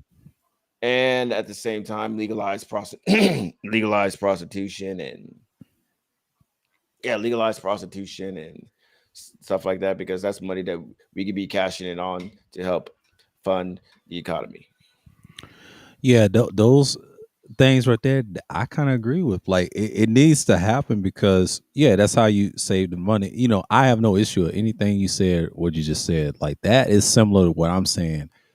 Some of that stuff needs to be addressed. Now, climate change, we got to stop tearing up the environment. That's part of it. That's like the solar panel thing. That's the same concept. What I'm trying to do is how we fix certain energy levels, like how we going to cut back on certain technologies. Now, some technology is good, but the rest of it can be harmful to you. And that's just what it is. You know, Yeah. prostitution thing that will stop some of these males be aggressive. I mean, it'll help a little bit, but I'm just saying that's it's coming. But I don't know which administration is going to do that. Now, if I ever did run, that's the main ones I'll focus on. But I will focus on the cancer part first, and the diseases, because you see all these commercials and these ads why people dying for cancer. Like, kid cancer is all time high. Every time I see an ad on YouTube, when I see kids dying or miracle child's dying, I'm like, what the fuck is going on? And I know what it is. I'm like, oh man. And Fun then I fact for wanted you. to research it. Yeah. Fun fact for you. Like Andrew Yang advocated for that policy. Like I forgot what he proposed exactly, but like he was advocating for that too. That's one of the Yeah. reasons why he was like in my top 5. I mean, not only for the universal $1,000 checks, because hell yeah, I'll take a check. I don't care how pick yourself up by the bootstraps people are in this country, but yes, you would definitely take a stimulus check. I mean, just say, even when Trump passed out stimulus checks, I didn't see nobody say, oh no, Trump, I am gonna pick myself up by the bootstraps and survive. And yeah, so that argument there, if I ever get backlash in that form of an argument, but yeah, $1,000 checks. And he also said something about legalizing prostitution. I forgot what was the policy about, but yeah. Probably because he does like prostitutes. He probably does have prostitutes. He is a company. He is a CEO of a company. I'm just saying, a lot of CEOs, I mean, they have a freaky side. Nothing wrong with it. Not Yeah. keep shaming them. Just saying, it wouldn't surprise me if he had he was like a sex party. Hell, even Kevin Samuels admitted to paying for box. He actually admitted to this, which is the next question that I obviously ain't gonna be answered because he's dead. But it's like, okay, why do you have a problem with OnlyFans? But whatever. Yeah. It's a lot of hypocrisy on his part. But I understand what he was trying to sell. He was trying to mislead these young men, and it's just I didn't understand it at the time, but then I said to myself, I know exactly what he's doing. It's a marketing ploy. But But I don't know. Like, I guess going back to Kevin Samuels. I mean, I did a video reaction to his death, and like at best, all I did was like empathize with the black women that his rhetoric was the most harshest too. I mean, he did go after black women particularly heavily. I mean, or at best, the women in the black community took it. Well, yeah, he did go after them harshly, right? But it's like at the same time, I mean, we also got to look at the other things as far as like the overall aspect, which was basically he was just a grifter that like misled people. So it's like Like, I don't know, like if Candace Owens were to pass away, oh yeah, I'm definitely shitting and giggling all over her grave with the whole she was no angel speech, definitely. But so it's like, I don't know, like how did you deal with that as far as his death goes? Mm. I mean, his death is what it is. Like, it's just like I expected. If something happened to him, these people won't have no content. It's just like their idol's gone. These people start crying, similar to Elvis and things like that. And I look at what he is. He ain't a celebrity, but they treat him like he's a celebrity. I was like, see, that's the weird thing about the internet and then TV merging into one. It becomes a problem, and people forget who they are. And it's so funny. The ones that so called hate, they always loved him on the low. I never cared for the guy, to be honest with you. But then I said to myself, I see why they love him. Yeah, you talk to him on a few panels. That's great. But still, y'all got to leave that shit alone. I ain't talking the ones that went against him afterwards. I'm talking the ones that was on panels and agreeing with him and then had issues with him. So that shit right there is wild. That shit's wild. Yeah. Also, you got to take in consideration that we're in a time in our culture that what people see on YouTube reciprocates into reality in a lot of cases, and most of it, I feel like it's in a bad way. Like all these conspiracy theorists that are wandering around here, they are fueled by what is on the internet, i.e., social media platforms. And I mean, I guess that's what happens when the American culture as it stands right now is just demonizing everything that we've always acknowledged as fact, actual facts such as academia and you know like people, basically people who have the credentials to talk about what they talking about, demonizing them, demonizing teachers, because when you do that, then people are going to be like, okay, since we can't trust CNN, since we can't trust professors in college, since we can't trust pharmaceutical industry or whatever, or scientists, who can we got to trust somebody, because keep it real, not everybody's that educated enough to have the credentials to do that. So the last go-to is social media. Sadly, unfortunately, like you are more credible. You and I, as it stands right now, have more credentials uh than a college graduate who went to school for economics or whatever when it comes to talking about politics. Unfortunately, like that's sad. Like, Yeah, I mean, I went to school with it in high school, learning about it. Then I I didn't know did some about your more. background. Sorry, Yeah, but go ahead. yeah. But here's the thing: like, I didn't go to college for it, but I studied offhand with certain people that was in it. But here's the thing: like, a lot of stuff you learn outside of it too, and dealing with people.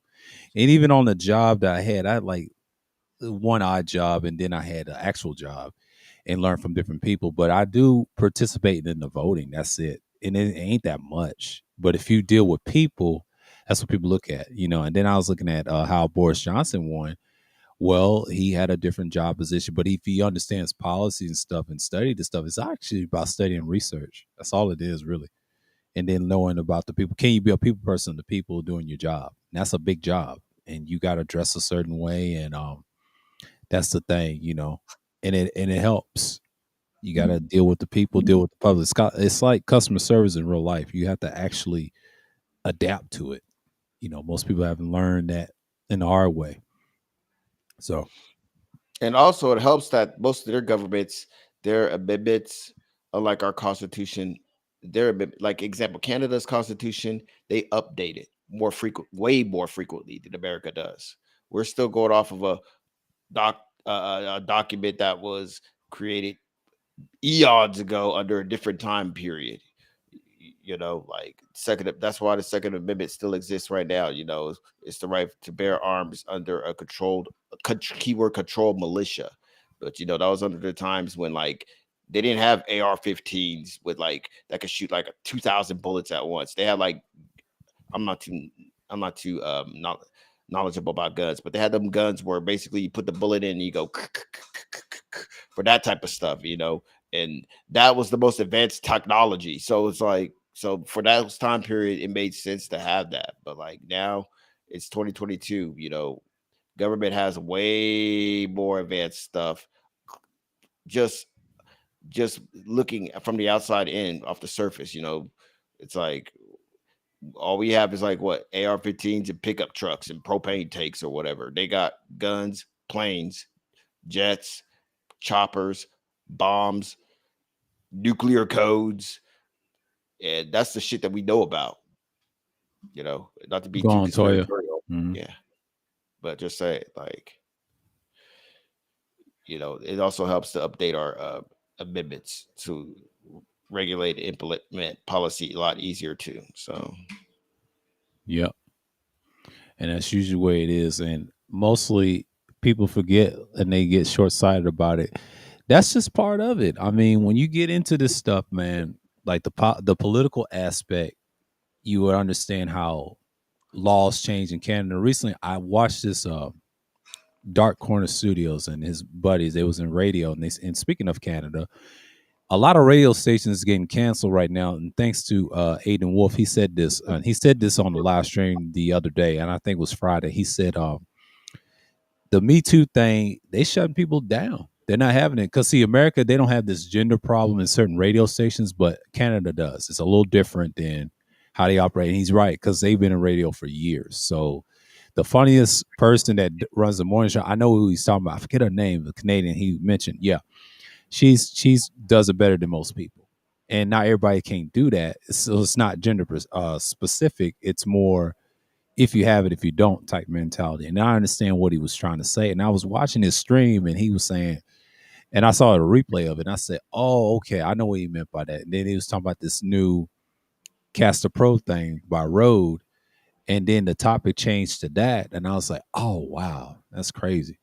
And but they're going through it, like you said about Canada. Yeah, Canada is a weird place. You're only down to 3 cities. I think Gavin McGinnis said it's 3 cities, but technically it's two because you got Toronto and Vancouver, and people drink this bleeding out of the cups and stuff. And he said, "What happened, guy?" And I remember him saying that. It was years ago.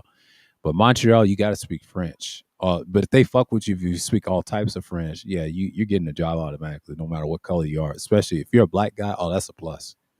That's a plus. That's a plus because they will put you in those positions like that, certain jobs. But then when he said about Toronto and Vancouver, it's more similar to America, but Toronto in particular because it's close to all the northern states. But he's right though in some ways. I haven't been. I would love to see it from besides a comparison to that. I want to see it for myself and see if it's really all that. But they got some interesting landmarks I would love to see. I would love to see Canada, to be honest with you, yeah, because I I had a haven't chance. been. I honestly had a chance to do that, but because I live like 5 hours away from the Canadian border.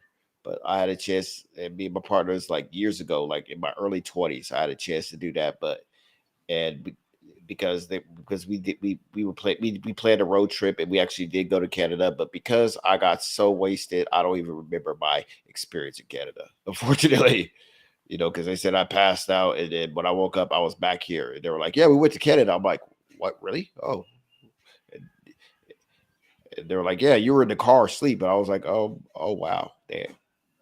But yeah, I'm just saying, like, yeah, that's just one of my early 20s story, I guess. But yeah, what about? But yeah, I mean, at best, I feel like I don't know. Watch. Nah, I forget what I was gonna say. Forget it. But yeah.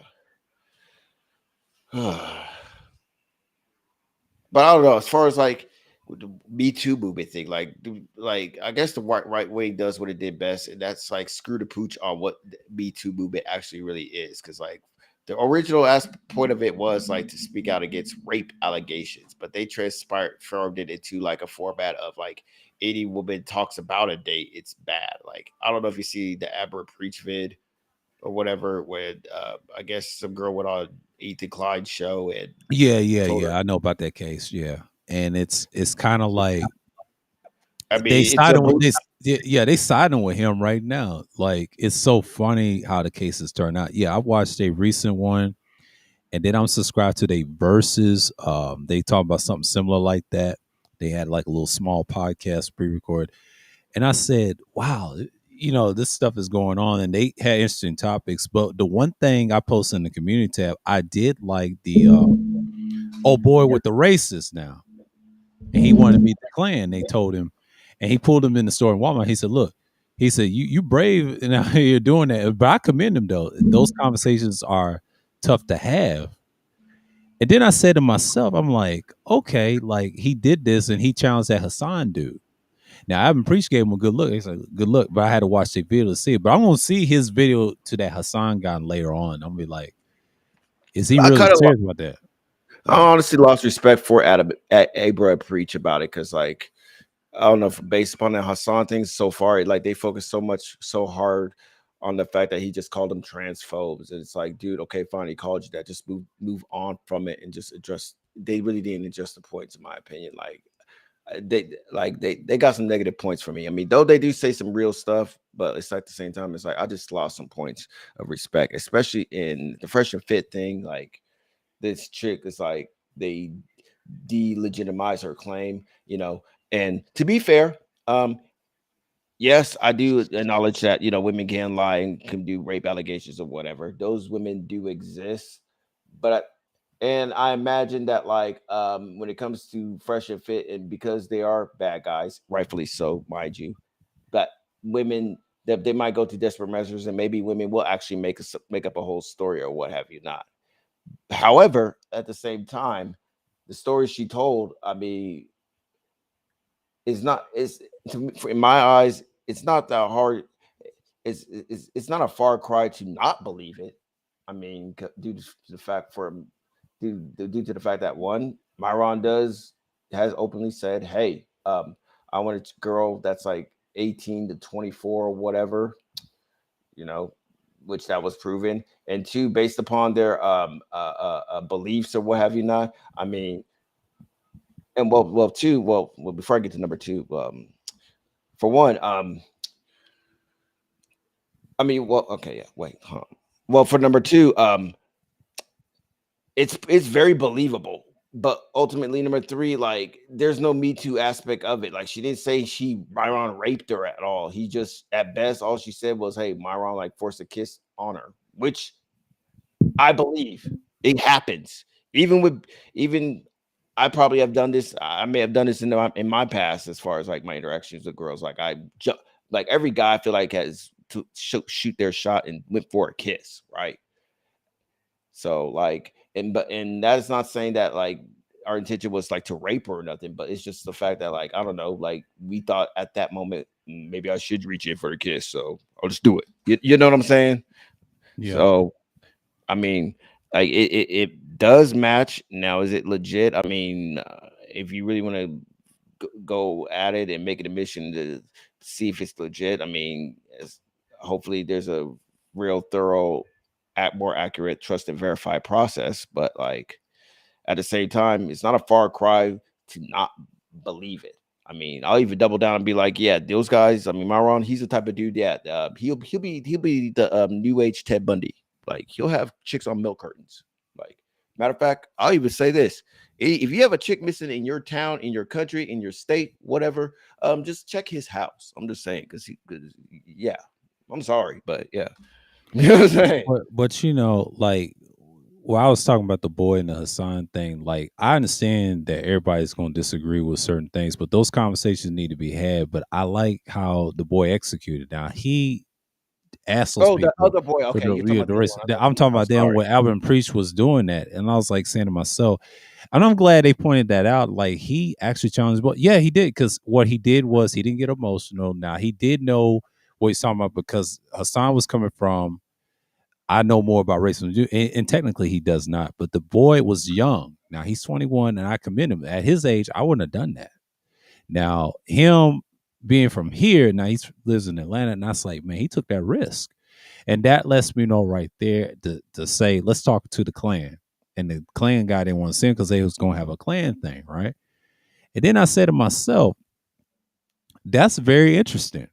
That's very interesting that he took that challenge, and they say he was brave. He had balls that took that, and he told his mom, "Say, you know, he's gonna do some fucked up shit, but he knew he was gonna meet somebody crazy." And then I think Preach was trying to make a joke about it. I said, "Yeah, you know," told his little story, and I said, "Yeah, it's cool." But I get what the boy was doing because I need to see that video how he responded, what I thought of it, because him doing that. Oh, that's big for him, because he has a big following, and people will look at that. I said, yeah, he did that. Not everybody can do that. Not every black person can do that. No, no. He took that risk at a young age, and I commended him for it. Did I agree his approach? No, I probably would have not done that, but he's one of them individuals. No, I'm gonna take that risk, goddammit. I'm gonna be that person. But that's how you gotta look at everything in the world, especially in politics. You gotta take that risk. If you don't, stuff never gets done. It never gets done. It's just boils down to it. If you have it, if you don't, end of the day. And I get why people don't like Alvin Priest. They're too uncanny. And I think Fresh and Fit try to take their spot, and it just ain't gonna work because y'all talk about game 95% of the time, but y'all don't apply it. Y'all get exposed all the time, especially in Yeah, certain spaces. So that hurts them. Anytime you talk about relationships and try to save women, it's a no go for men because men already done established that. Some things it just ain't gonna work. Not this era that we're in now because people, you know, act crazy with the stuff. So, I don't even speak on that stuff. Like, especially, I ain't trying to say women for that. That's their thing. Anytime they talk about consent, I'm out of there. I ain't trying to argue about that, especially on panels and stuff. No, that shit's dead because there's no conversation, after that. Because right. anything can go wrong in that conversation because they'll blame you as the guy, but technically I wasn't there with you. So it's usually when people have panels and topics like that, it gets very dicey, especially with women. You have to be very careful how you talk to them, especially on panels and in person too. You gotta let them lead the conversation, then you just counter it and then you walk away. Now, if she wants to argue, I ain't gonna argue with you. No real man shouldn't. They just walk away because it's no point. Because that's when it leads to the criminal stuff, the crime and all that, and then the arrests and all that. That's what you got to look at. Now, in other places, you can get away with it, but here it's kind of hard. In the South, it's just no go. And I saw it firsthand. I said, damn. And that just ain't gonna fly. Now, back in the day, you would have got away with it, but nowadays you just can't. Not the way things are going on. So, and Right. it's gonna continue with this mass shooting stuff because this stuff and the boy was picked on. They said, and he had some problems. Yeah, he had problems, but it starts from home. And looked at his life, and I did research on. I said, damn, this boy, he had no manifesto. He just went out there and did it, like the other guy in New York, because he in Texas he had no manifesto. I said, wow, see, this is ongoing occurrence. Mm. I Ongoing mean, occurrence. I could go in depth on it, but I'll sum it all up real quick. It's simply this: apparently, like the left overall agrees that the issue is guns as opposed to mental health. The Mm-hmm. right believes wants to harp on at best mental health is the issue. Me personally, I believe it's both. But due to the fact that we're divided as far as left and right goes, here's the thing: like, how about here's what I think. Here's how we can settle it. It's simple. Whichever side presents a bill or a policy that can be presented to Congress and Senate and the president to be approved, guess what? That's the solution. That's the route we're going to go with. Okay. If the right presents a mental health bill, hell, let's go for that. Before they were left does, let's go for that. Even though the left has already presented it, and it just dies in the Senate because Mitch McConnell is just blocking everything like it's no tomorrow. But we'll start from here on out. Okay, from here on out, it's a race, right? Where's your bill out for mental health? And the left, where's your bill out for guns? Whoever comes up with it first and presents it to the Senate, Congress, and President, that's the route we're going with. Yep. Yep. I mean, because And at least either way, if we go with whether we go with one or the other, it will the mass shootings. I feel like will diminish slightly at best.